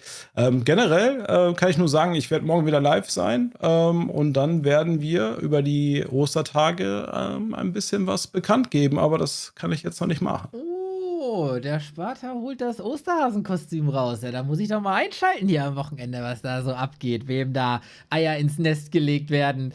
Ihr könnt mir auf jeden Fall ein paar Eier ins Nest legen, wenn ihr euch für Division 2 anmeldet. Das ist der Unterbau vom DACH INFERNO, wo die Community zeigen soll, was sie denn so kann. Upsi, falscher Screen.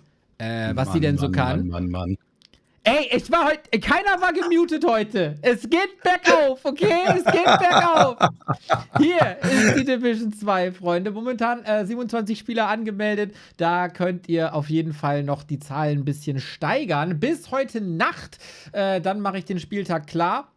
Und dann geht's los in die zweite Division. Man kann aufsteigen in die erste Division, man kann viel Spaß haben, man kann Leute kennenlernen. Es wird nach dem Schweizer System gespielt, also wenn ihr Angst habt, dass die Games nicht dem Level entsprechen. Der erste Spieltag wird vielleicht ein bisschen rough, aber danach spielt Gewinner gegen Gewinner und Verlierer gegen Verlierer und immer die Leute mit demselben Score spielen gegeneinander. Dementsprechend sollte es da sehr ausgeglichen sein, was das Niveau angeht. Und vielleicht landet ihr in der Rele oder direkt in dem DACH INFERNO oder einfach nur einmal pro Woche kompetitiv WC3 spielen. Auch ganz geil. Dann natürlich das zweite Ding, was wir hier bewerben müssen. Eine Sache, wo Sparta auch mit am Start ist. Und das sind natürlich unsere Finals. Die finden statt am 13. Juni. Das haben wir festgelegt. Da ist das Ding. In Krefeld könnt ihr dabei sein. Die Top 2 aus Dota, Age of Empires und Warcraft 3. Ein ganzer Tag E-Sport in Krefeld. Ein ganzer Tag Warcraft und natürlich auch ein bisschen Warcraft. Wer wird deutscher Meister? Kommt vorbei, Community-Treffen, bisschen Kickern, bisschen Airhockey, bisschen Becher heben und Sparta auf den Sack gehen. Genau. Das wird lustig. Wirklich, das wird richtig lustig, Freunde. Ich war jetzt schon auf mehreren Offline-Events und durfte schon häufig die Community kennenlernen. Ich kann euch sagen, es lohnt sich echt. Es lohnt sich wirklich. Wirklich ganz, ganz beautiful souls. Es macht Spaß, mit den Menschen zu interagieren. Einfach richtiger Nerd zu sein für einen Tag. Ja, wirklich sich über das Hobby zu unterhalten, Spaß zu haben. Ist wirklich, kann ich euch ernsthaft nur empfehlen, vorbeizukommen. Wenn ihr die Möglichkeit habt, wenn ihr Zeit habt, schaut gerne vorbei. Das wird geil. So ist es. Und damit sind wir mehr oder weniger durch, was heute angeht. Wir müssen natürlich noch einen Ausblick geben auf nächste Woche. Was wird da gezockt? Edo gegen Tetster. Für mich absolutes Highlight-Game. Und danach kommt ein zweites absolutes Highlight-Game. Leon gegen Kevin. Also ich glaube, der Dienstag, der könnte schon Playoff sein. Boah, der ist heiß. Der ist lodernd. Richtig, richtig geil. Also da generell immer Einschaltpflicht, aber da ganz besonders. Also Leon, Kevin, Edo, Teddy, also das sind ja sofort 2 Derbys. Es sind 2 Derbys. Wenn denn Leon dann da ist, das ist ja momentan immer die große Frage, ob er es schafft oder nicht. Aber ich hoffe, Herr Hoge wird da zum Topspiel anreisen. Und was Kevin sich da ausdenkt, das mag keiner zu prognostizieren. Am Mittwoch gibt es Teddy gegen Schosch im Orc Mirror. Kleines Schicksalsspiel dann auch für Teddy, wohin die Reise geht. Und ein Match, auf das ich mich sehr freue, nach der heutigen Leistung ganz besonders. ReiGn gegen Changer. Ganz, ganz großes Warcraft wird da gespielt. Ja, es wird geil. Es bleibt geil. Also die ganze Season, ich muss das auch nochmal sagen, ich habe das auch schon im Discord gesagt. Ich finde, der ganze Vibe der Season ist sehr geil auch. Die Leute interagieren super, es ist eine gute Stimmung unter den Spielern, auch in der Community ist wirklich eine richtig coole Geschichte. Ich hatte erst ein bisschen Skrupel, dass die nächste Season so schnell danach kommt, aber der Hype ist sowas von real, das ist wirklich ein richtiges Fest mit dem Inferno wieder diese Season. Wundervoll, wundervoll. Ich sehe es genauso. Und ganz, ganz viele Competitive Matches, wo man nicht weiß, wie es ausgeht. Ich werde jetzt noch ein Match casten, wo ich weiß, wie es ausgeht. Und zwar Happy gegen Live von gestern. Das haben wir noch nicht gestreamt. Und ich denke, das sollte man durchaus mal streamen. Sparta, es ist 9:30. Ich verabschiede dich in den wundervollen Feierabend. Ja, ich bedanke mich recht herzlich. War wirklich geil, mal wieder mit dabei zu sein, auch wenn es heute nur ein kurzer Einsatz war. Aber immer wieder nice, mit dabei zu sein. Ich wünsche allen anderen noch viel Spaß mit Happy gegen Live. Ja, da werde ich wahrscheinlich gleich auch noch ein bisschen reinschauen. Aber ihr wisst ja, ein Sparta, der muss immer früh schlafen, denn der muss immer früh raus. Aber ey, Freunde, merkt euch eins, es ist eine kurze Woche, ja. Heute kleiner Freitag, morgen dann Freitag und dann morgen Freeman. Ja, also macht es gut, Freunde. Haut rein. Sparta, Dankeschön. Ciao. So, ich muss jetzt einmal hier was umstellen und dann switchen wir auf Englisch und dann casten wir 7 Maps Happy gegen Live. Es sei denn, ihr habt kurz noch Fragen. Dann können wir noch gerne ein Q&A machen. Kevin sagt, RBTV-Tabellenführer, hey. ReiGn sagt, das wird ein Fest. Ich denke genauso. Icy trinkt auch mit jedem ein Bier. Ja, das ist auf jeden Fall absoluter Oberfakt.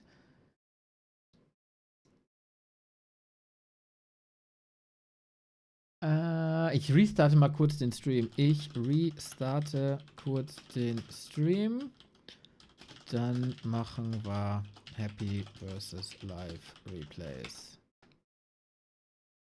Ich restarte kurz den Stream, dann machen wir Happy gegen Live Replays.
Hello. Ich hoffe, das hat gepasst. I hope that worked. And I hope that we will now have some English viewers as well. Happy vs. Live. Replay cast. Is the German over? Yes, Paperback HD. The German is done for the day, but the German will return. That is for sure.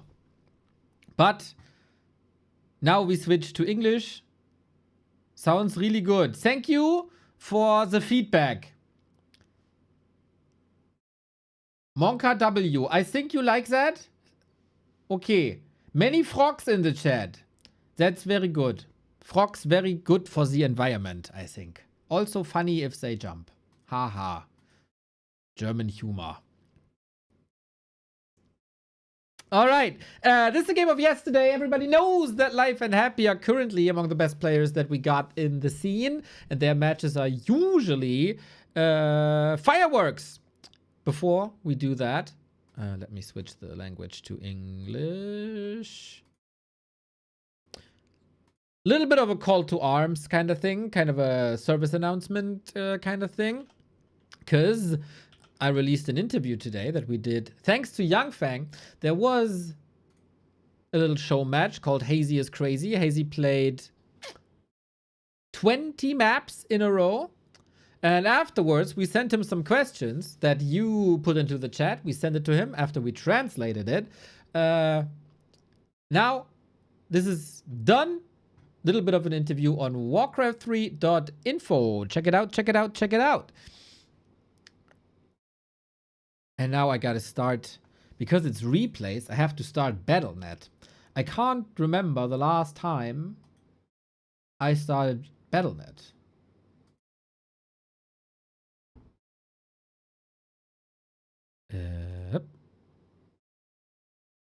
Yeah, some of the greatest gamers that we got, and I think this is supposed to be cast. This must be casted. Thank you, Vesti, by the way, for the raid. That was super nice. Hope you had a great stream. I hope you killed a couple of people in whatever game you played.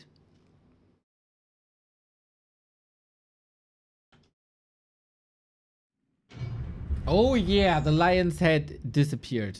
Awesome. How do we get to replays again? Oh yeah, it's their own category. I never understood that UI. Oh, now my replay folder is 5 GB big and it takes forever to load. Okay, we're gonna get there. We're gonna get there. I did delete the delay, right? Yes, I did. Good, good, good, good, good. Okay, I did a folder for this. Sort by file name. Boom. Life, happy, show match, best of 7. We got...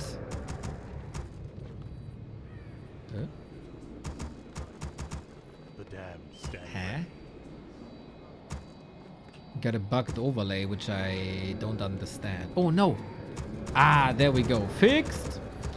Okay, we are casting replays.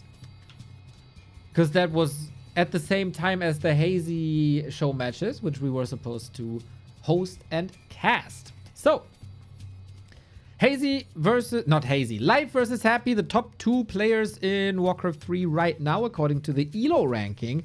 Duking it out in a best of 7 show match. We haven't seen Happy in regular one-on-one in a while. So, what's his shape right now after being defeated in M Cup?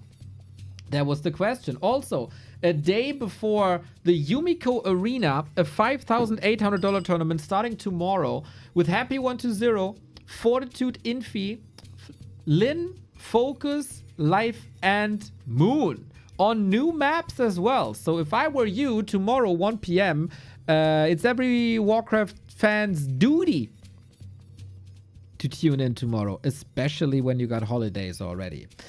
Life has ascended as the #1 Night Elf. No discussion anymore who the best Night Elf in the world is. It is Life. He was in the final of the Super League. He was in the final of the prestigious B Cup. And he might just very well be the second best Warcraft gamer in the world right now. Happy undoubtedly is the one. He's our Cyril. He's our Hera. He is just extremely good. But since we haven't seen a lot of one-on-one from him, I think rare replays from him outside of Battle.net must be watched. Happy still goes into disaster favorite, as the 2 finals that I mentioned were both won by him. Now we see the heroes. Now the sound comes in case you don't know how this works. In replays, you hear the spam noises the entire time. Dot, dot, dot, dot, dot, dot, dot, dot. And until the heroes are out, I disable the sound to prevent that. Nothing's prevented here so far. Demon Hunter Gloves of Haste. Alright. Happy also relatively calm. I would say Life's biggest strength is the big fights before 50, right at the beginning of tier 2. And then also the late game fights. In between, at like 65 food maybe, he might struggle a little bit. And maybe you can overwhelm him with a couple of timings and also expansion play. But for that, Life has improved his scouting a lot, and he got his eyes everywhere. And also here on Springtime, I feel like you have to have your eyes everywhere, as there can be expansion left-hand side, right-hand side, might be a rush. Oh, little indicator here. The coil came in, no detonate. We have to hold these two to the highest standards, right, as they are the two best players that this game got. And we know what they're capable of, so this can be prevented XP. But eventually, Happy is getting his level 2 here. That was a little bit delayed, as he couldn't find any victims in the middle. Demon Hunter by Life has decided for immolation, which is pretty much the norm. Some Night Elf still tried to make the Demon Hunter work without immolation, but I feel like you gotta turn up the heat, regardless of the increased oil prices. This is a fairly calm early game, I would say. Just contesting each other a little bit, nothing fancy. When Life is playing 1-2-0, both position themselves around the tavern for the tier 2. Or that was the case, actually. And then they fought. Naga versus Naga. And Life always wins that. To a degree where 1-2-0 is just dodging the middle and wouldn't even go close with a 10-put full. Happy though? It's like, bro, you think you're threatening me with these little Naga plays? I got the even better Naga plays, and that is oftentimes true. Just like the steal. Oh, that's not great. That is not great at all. A bit careless there, but of course, how do you want to prevent it if there's no mana burn anyway? TP? Got it, but that was super expensive. Ghoul micro. Par excellence as always.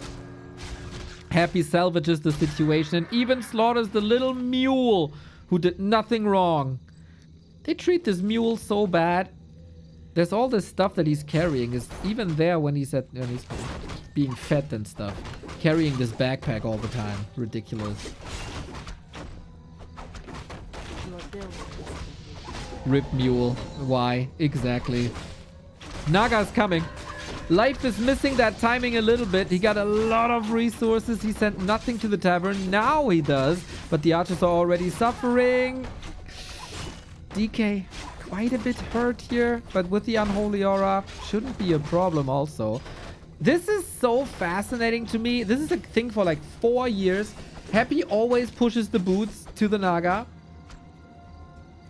No one else does this. No one. Thank you, Quadro. Sag mir Quadro, sag mir Quad. Thank you. Nobody else does it. And usually Happy has the better outcome within these Naga fights. Maybe more people should do that.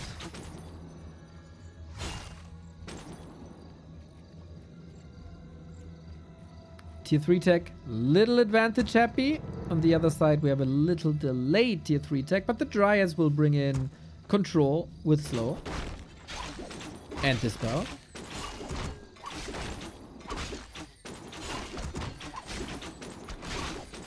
This can't be another steal. No. Demon Hunter is very much delayed. Oh yeah, there is an item. The mantle. How did that ended up there? Maybe he was creeping in parallel another coil, and now again the boots on the Naga, boys. The boots on the Naga. The TP is gone. The Naga is alone, but because this Naga has boots and the other Naga does not, this Naga would get away.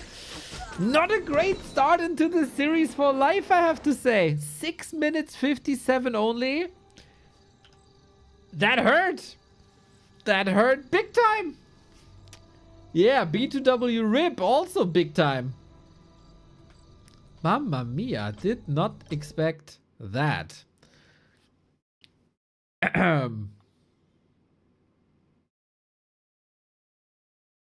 Painful game for Life. He stated after the game that he slept very, very bad before this series and had not enough sleep, and that he just didn't feel it in the early stages. Yeah, you gotta step up your game, bruv. You gotta step up your game. That felt a bit careless. It's really... the differences in the Naga game of 1-0 and Happy, as if they play a different race. It's fascinating. Well, well, without further ado, it's a long series. We move on. Echo Owls. I don't know if in this series they do like map picks and bans.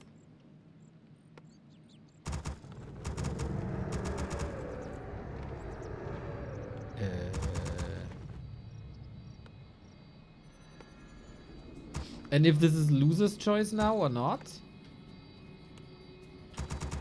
But Echo Owls in general, not bad. Not bad. For the elf. While it was for a while a bit overwhelming when there were expansions on the undead side, Demon Hunter found a way by adjusting creep routes away from the even less meaningful mercenary camp nowadays, as mercs are available later. Towards the green, we grab the item and we go, go, go. And for Happy, the question is it still this odd one out that he is trying to expand on Echo Owls, or did that change as well? In general, it's a little bit of a question how much Happy's game changed compared to like 2 weeks ago. It was full attention on MCup, which was random hero, random race, random spells, random everything. Probably not too much one-on-one besides that. And now the next tournament, you probably focus on the maps, because we have 7 new maps, well, 6 new maps and Gloomstalker returning, starting tomorrow. So I think you don't have to adjust meta and timings, but heavy focus on creep routes.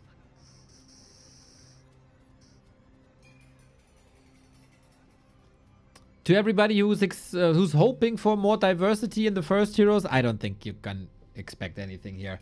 This is Medusa the Gamer. He plays a Demon Hunter. This is Dimitri Lacosten. He plays a DK. That is set in stone. But who plays it better is the question. Oh, score. Score has to be adjusted. Autumn Leaves. Autumn Leaves oftentimes a good thermometer for a series between Night Elf and Undead. I think it's a fairly fair map. Both like to play it. But yeah, very, very brawly. And usually this favors life, with this one exception that is Happy. So we got our answer, and the answer is we are still expanding.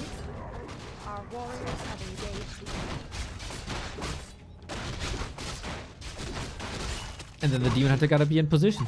Finds the ring, the gloves for the second time. This is of course not ideal. You want the ring or you want claws. Gloves can still be great later. But in the beginning, attack speed, I stand ready. How good is the defense?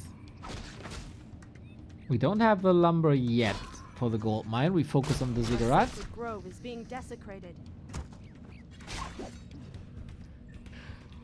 Uh-oh, don't get surrounded here. This cannot happen. Oh no! There's a cloak, so you can hide at least. But it's no damage being done. It's the ziggurat not being cancelled. And it's the archer running into creeps. He got level 2, that's alright. And now we got dust. Yeah, of course you don't want the Demon Hunter to be around your Haunted when you start summoning it, because then ka-ching, ka-ching, ka-ching, Haunted gone. And what the helly? Got an Expo coming up. Ooh, and a Merc pull by Happy to counter the Expo. Oh my god, the genius. Town portal used, but Happy is right there. Creeps woken up. Berserker of Happy, he doesn't do the dirty work. No, he tells people what to attack and what to do. Absolute genius 5-head play, if that works out. Our warriors have engaged. But I think the more scary force is here. The classic 4 ghoul play. Couple of, like a year ago maybe, you would have sent 4 ghouls trying to cancel this. And then we have an aggro dance who manipulates the creeps better. I think in this case it is the Happy Show. Ghouls are falling. Okay, can the Wisps reach for the repair? He needs repair so bad. Second ghoul down, but especially when Happy's Expo comes up. Oh no, bash. Oh no! Wrecked by the creeps. GG, disaster. Oh my god. Life in shambles already. 10 minutes, 2-0. 10 minutes, 2-0. Oh, I say. Did the clip work? Look how he gets bashed. From the creeps. Boom, there it is.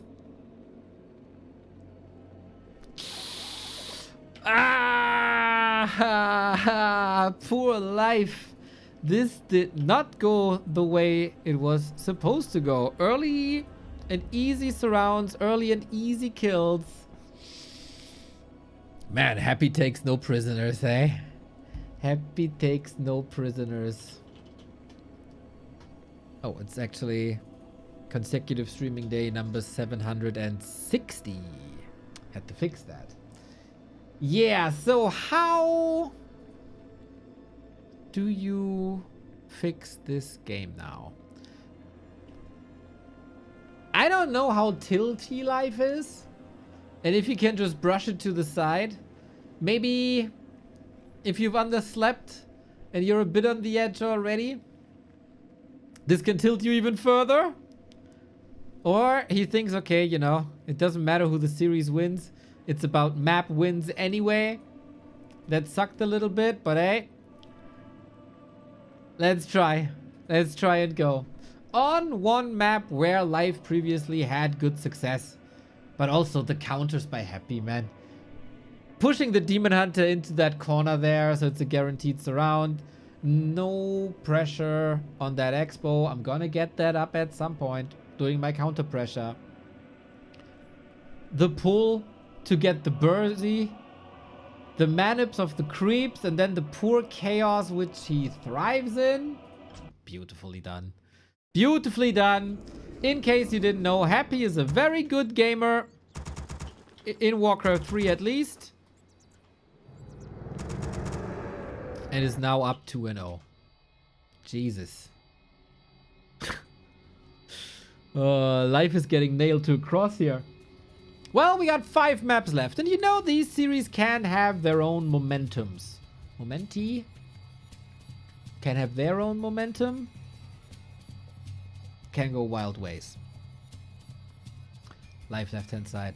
Happy right-hand side. Hammerfall. Another solid Night Elf map. I think, with the exception of what we've seen before, only Springtime would be another considered Night Elf map. This one's pretty good.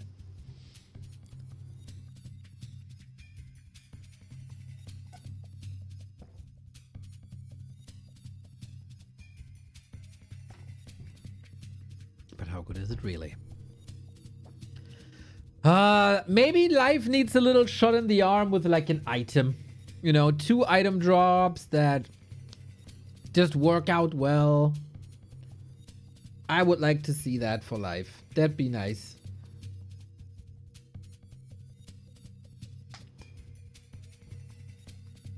It is, of course, a Demon Hunter again. It is, of course, a DK again. And then for Happy, it's not really the question if he expands here or not. It's just, no, we don't do that anymore. Like, do you harass or do you creep? Usually, he fancies the 2 green spots in the middle quite a bit. That can backfire if the Blade Master's around.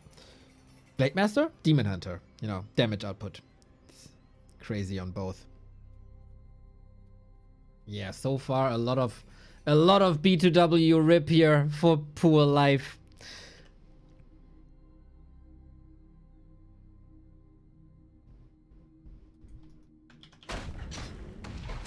Doesn't necessarily strike me as a comeback kid who has like an iron mental game.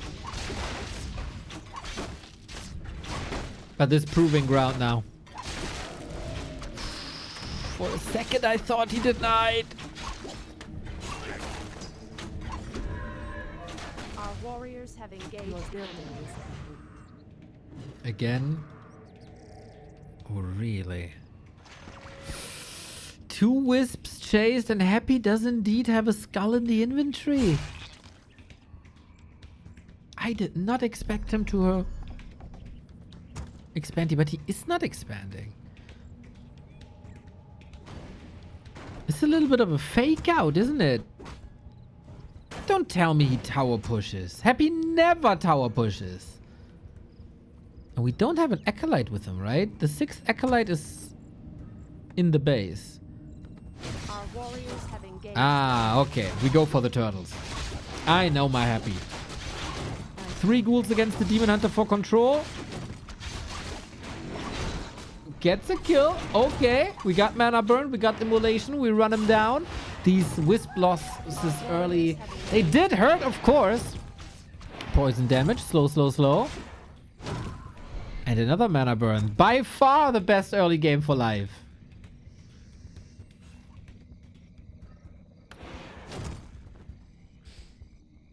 Judging from the first 3 minutes 30, there's still, of course, potential Our sacred for grove is disaster. being desecrated. I stand Our ready. Warriors have engaged the enemy.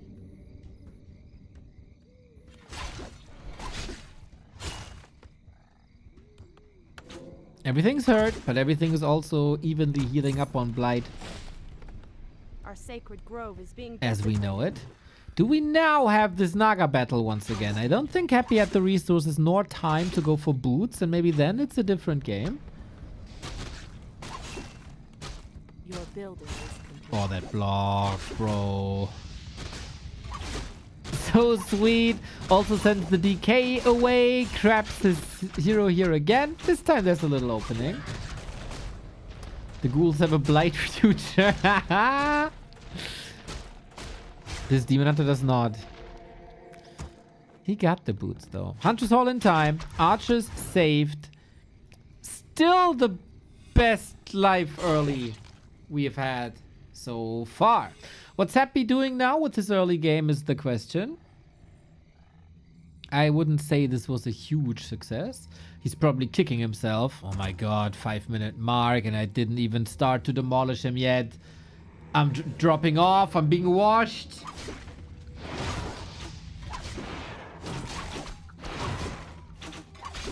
This is at least how I expect that to be. Your building is complete. In Happyhausen.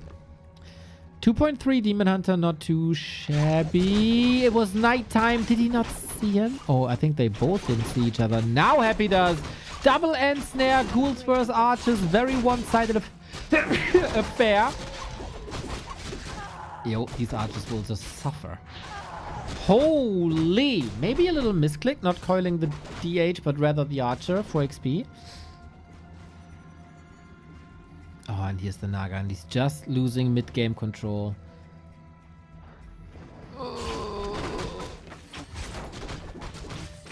Nothing's coming together. And then he also gets the Scroll of the Beast, right? Like, what an unthankful item this is. Every other item is some kind of a playmaker, except this. But here we go. This time, no boots on the Naga. Maybe an opportunity for life, but he's not closing the gap after the frost arrows too fast. And the block. Ah, okay, got it now. Still the best game by life so far. Now the Naga got the boots.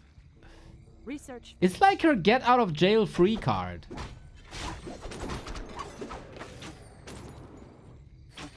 Our sacred grove is being desecrated.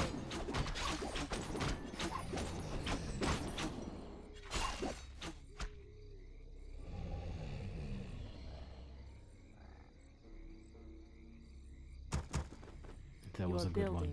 Your building is complete. Our warriors have engaged the enemy. Second time we reached tier 2. First time we reached Dryads, I think.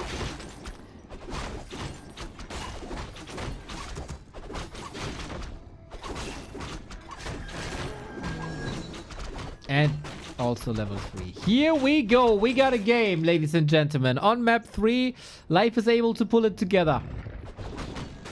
But yeah, so far also we have to say, Undead Masterclass by Happy. High pressure situations, always and ever.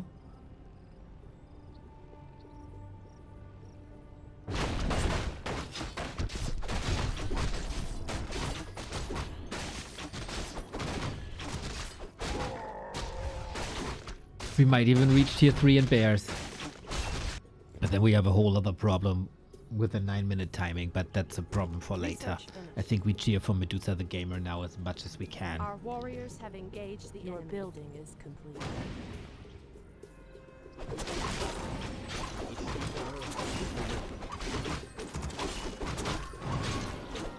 We need levels, we need a strong Fork Lightning, and we need Dryad Bears. And then, in a 50-50 fight, Life's in his element. That's what we can hope for. But yeah, so far, I don't see anything that's drastically shaking Happy to its core. Naga's doing good damage. We got some mana items, which is never wrong. Demon Hunter items are good. Do I see, by the way, a development for pimping the Naga more with claws? I kind of think so.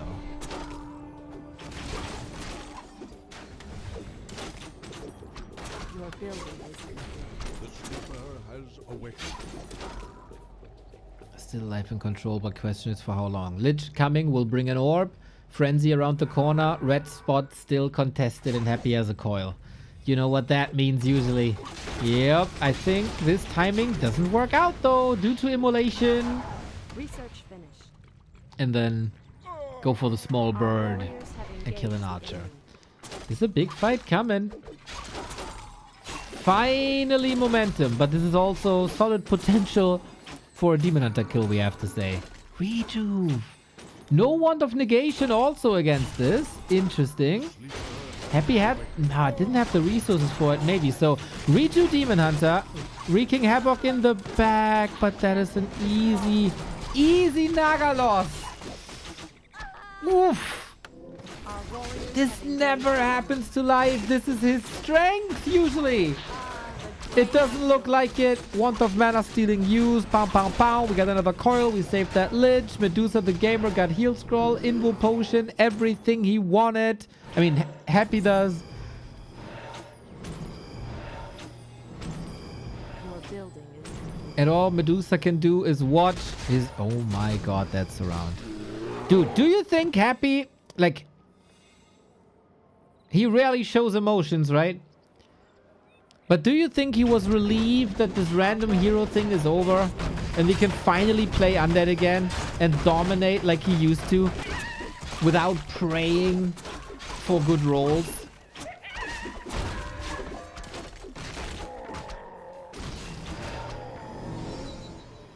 Ah, the great outdoors. I heard something today on an Age of Empires broadcast that I was watching.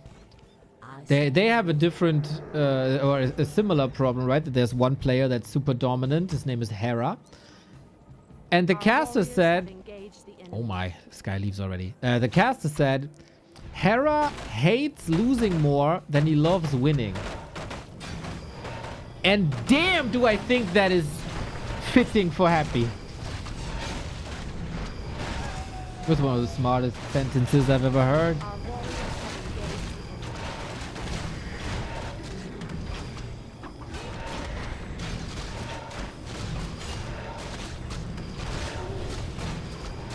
Taking red spots, pulling ahead in levels, Lich double claw. Happy's not falling for this illusion. Feels like Life wanted to, like, of course, get information, but also bait a Coil Nova, maybe. That can happen prematurely.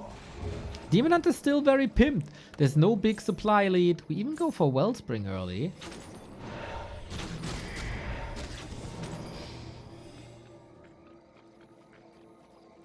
Research finished. Research Our finished. Warriors have engaged.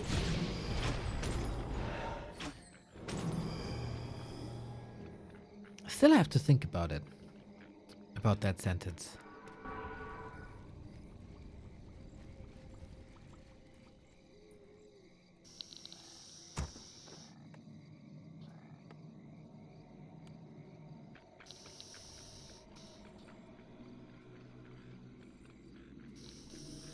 Our warriors have engaged the enemy.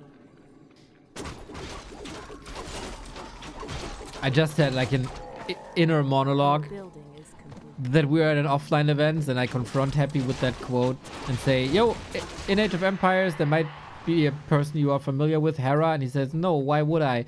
So I don't know, maybe you're watching Age of Empires for entertainment. No, why would I watch this for entertainment? And then I intervene and say, what are you watching for entertainment? And he said again, like he did at DreamHack, this is not a Warcraft related question, why would you ask me this? And the nightmare begins again. And then I wonder, what is Happy watching for entertainment? We'll never know. He would probably enjoy Breaking Bad, I would say.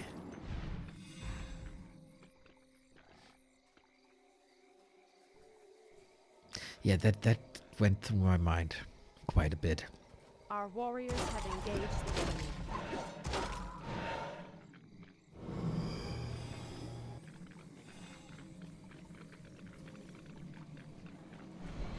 The great outdoors.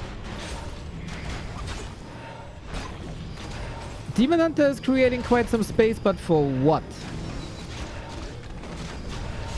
I'm sure he binge watches some feel-good series on Netflix. K-pop Demon Hunters? Maybe?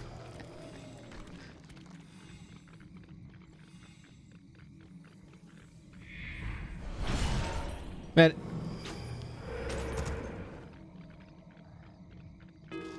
If his entertainment taste is like the way he plays Warcraft, he watches kittens getting squashed or something. Hopefully it's Breaking Bad.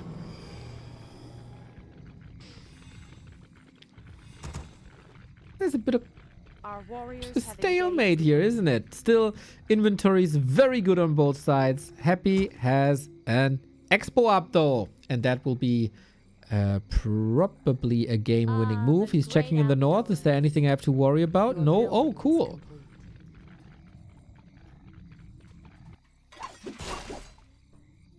You know what I mean? Like the way he crushes his opponents and stuff. I remember the interviews at Rara. I appreciate you all tried. If we got another Rara, there's one person that interviews Happy after every game. That's Bidu.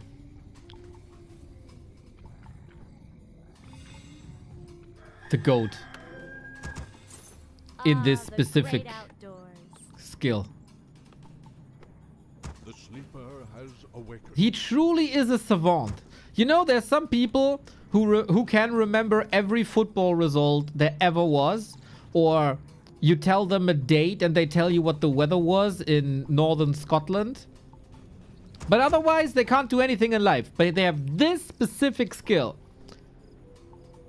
For Bidu, that's probably interviewing Happy. The great outdoors. The great outdoors.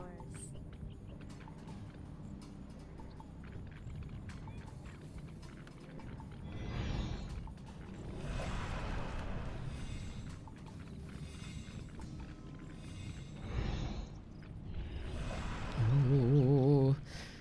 This push has to hit hard. Let's see. It's a lot of destroyers. I don't think these bears will do too much. It's all down to the dryads to carry. And of course the demon hunter as so often. Bears being nuked with shift click perfectly. Can these fiends take out the dryads, or will the demon hunter take out the fiends? That's the question. Bears won't survive, but the focus fire of Abom, Naga, Lich, and whatever is left of these fiends seems very powerful. The destroyers aren't even touched yet. Invo potion, nice. surround attempt, maybe? Hail Mary after Hail Mary, but no lucky punches whatsoever, as if Happy is the one with evasion and not the Demon Hunter. Fascinating performance, as so often, 3-0. But I think we can say life's alive. After being destroyed 2 times in a row in less than 6 minutes, here he showed a fight. He showed a good fight on Hammerfall. Most things went well. Happy just, again, ahead. GG indeed. GG indeed. Ay. What a series, man. When I saw Happy versus Live, I expected something else, I gotta say. Can't have it all. Can't win them all. Just most of it. Am I right? So, you might have noticed that this is saying Happy PC. This is not that we take away his PCs to make the competition fairer. This is our sponsor for April. It's Opera GX, the gaming browser. It's back, ladies and gentlemen. We have been the pleasure of being featured by them many times. It's the go-to browser for gamers. It has, for example, integrated Twitch. You can just click on the sidebar. Boom, you see all your favorite Twitch streamers if they're online or not. It does have Discord integrated as well as Spotify. So it doesn't even need too many. Oh, you don't even see that. There you go. That was the OBS capture thingy. So everything is integrated. Discord as well. It has an AI manager to the right-hand side. If you want to look something up or want a page summarized, you can tell them. For example, what does it do if we go to this page about the Spartans League? Extract the key points from this page. Let's see what it does. Sparta's League came to an end with Soima winning over Thedelius. Nice. Reviewing Wikipedia.net. Awesome. I decided this time, after using the red theme for a while, to go with the purple one. And I noticed my keyboard with RGB lighting is adjusting to the theme I use on Opera GX. Boom. Boom. Cool features indeed. Alright, so pretty much immediately a summary with follow-up questions. So you don't have to go to an extra browser tab. Very convenient, very cool. Every download helps the channel as well. So we raise that number. I think it gets updated tomorrow or something. So if you want a bit more customization in your browser, go for Opera GX. Friends of the stream, shout out to them! ! Opera GX.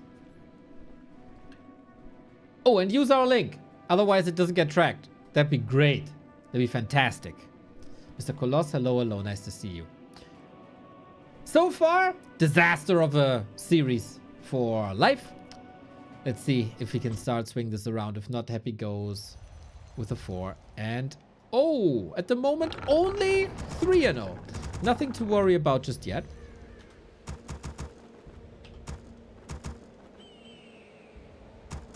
Thank you for considering that, Snackien. It is very good support with every single download, I can tell you that much. Now, map 4.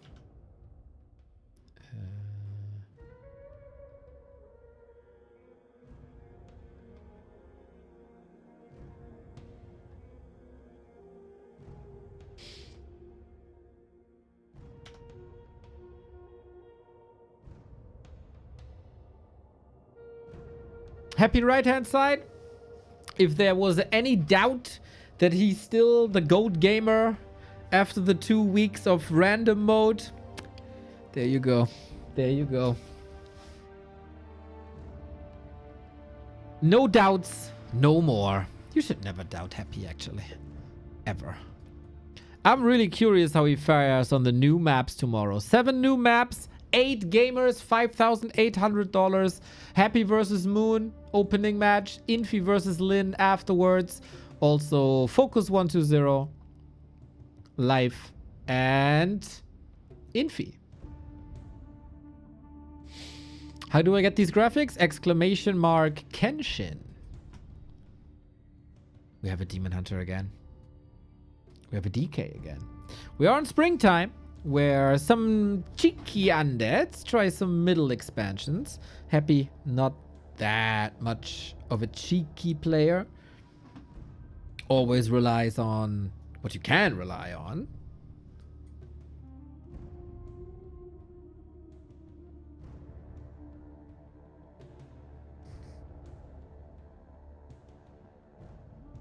And that is DK Ghoul opener. And then we'll see where it goes. I think for his standards, since he only goes for the fast expansion under optimal conditions, that being Echo Owls, this camp is rather hard with the Sasquatch. So you should rather not do that. In-game sound enabled. Demon Hunter ring. I always like that. I know that there's players who only look at damage and think whatever they get, it has to be claws, otherwise they're not satisfied. I think for a Demon Hunter in general, ring is best in slot and sometimes also needed. It's really, really crazy. Since we play more and more quote-unquote greedy Demon Hunters with immolation and mana burn without evasion, we lose some tankiness, right? Because there's no evasion, like, obviously. And the ring makes up for that. It's a replacement for the evasion skill, more or less.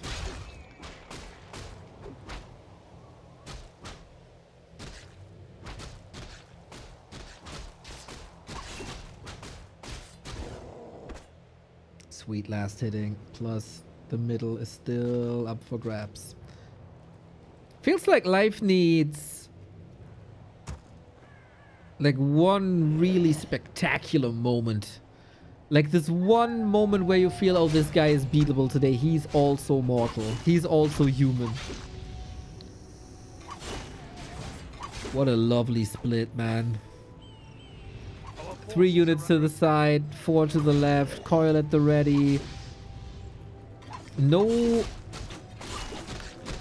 chance for a big detonate, really, also. And life is burning a lot of HP on that, of course. That one unit that goes down is a deny.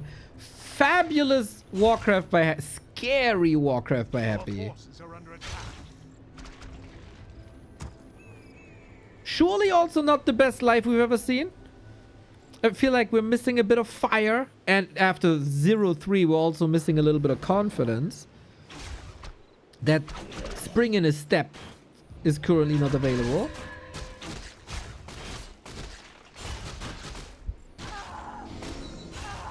Oh my god. 2 archers down.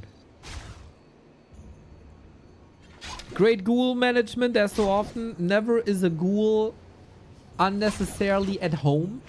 Whenever he has the lumber, pull him. Grab map presence. Our forces are under attack.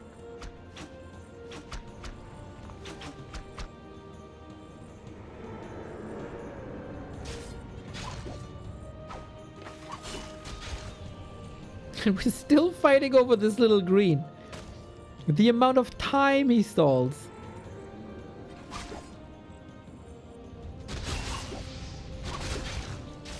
Oh god, ReiGn. Gonna read that in a sec. Demon Hunter surrounded. The detonates are better. Not good. No, no, no, no, no. Oh man, these are such 50-50 positions. That would probably work when life's in, like, has a good day. But this archer number 3, thanks to the end snare. Man, the amount of knowledge that players gained for creep and snare manipulation. Can she run away? Come on, this is the moment. No way. Number 4. Number 4. And now the Naga gets annihilated as well. This is another 6-minute GG. The ghoul block, perfect. Deny, not in time. Archer slaughtered 4-0. This is 36 minutes and it's 4-0. My God, how much money was on the line here? Imagine you're the sponsor of this match and you think, oh my God, I'm gonna get the best 2 Warcraft gamers on the planet. They've been through wars. I'm gonna have such a good time. This is my free evening, right? I'm gonna dump a lot of money on that. You probably get tickets for the cinema or whatever to get an alternative. $100 a map. Wow. Dude. That's a 400 euro per hour show match so far.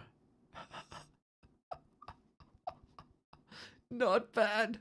$400 an hour.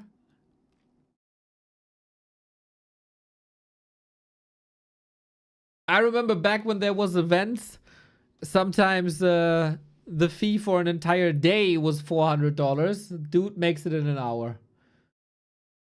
Ridiculous. To be fair, he also has a lot more skills than I do.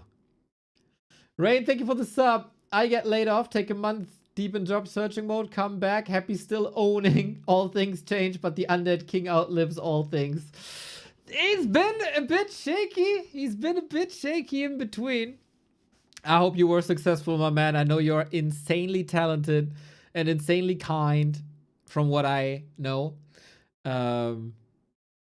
Whoever picks you up is going to be incredibly happy about it.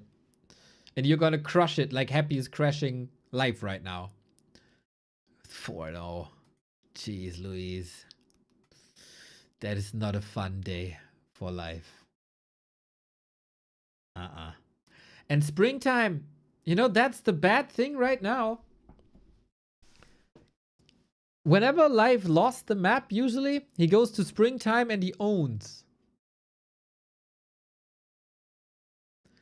I haven't seen a pixel of ownage in this last game. That is very worrying. So, I would say Life's losers picks are done from here on out. We've been through all the good Night Elf maps. We've been through all the good Night Elf maps. And now the pain train continues. Whoop whoop. Whoop whoop. Life seems tilled.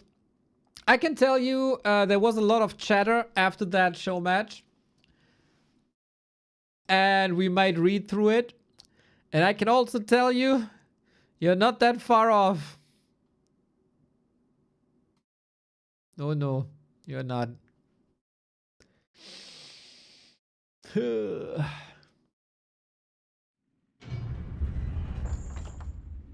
That's also, it's an interesting thing, right? We got a lot of show matches here right now. And there's people who emphasize the show in show match. And there's people who emphasize the match in show match. Happy clearly is emphasizing the match in show match. And he destroys everyone like he usually wants to destroy everyone. If you're looking at, let's say, a Moon, he will always, always, always put on a show. And he will make every game great, regardless if it's a stomp or not.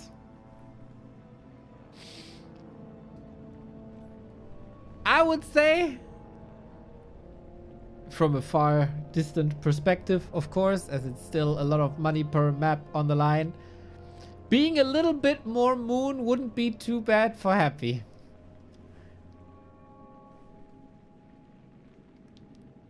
But I'm also pretty sure that we're not changing that man anymore. No, no. Let's go map 5. Let's see how far we can take this.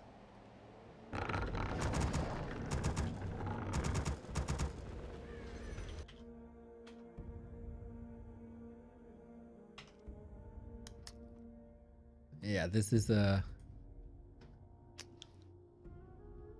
In German we say, this is a day as dark as a raven. Very poetic, isn't it?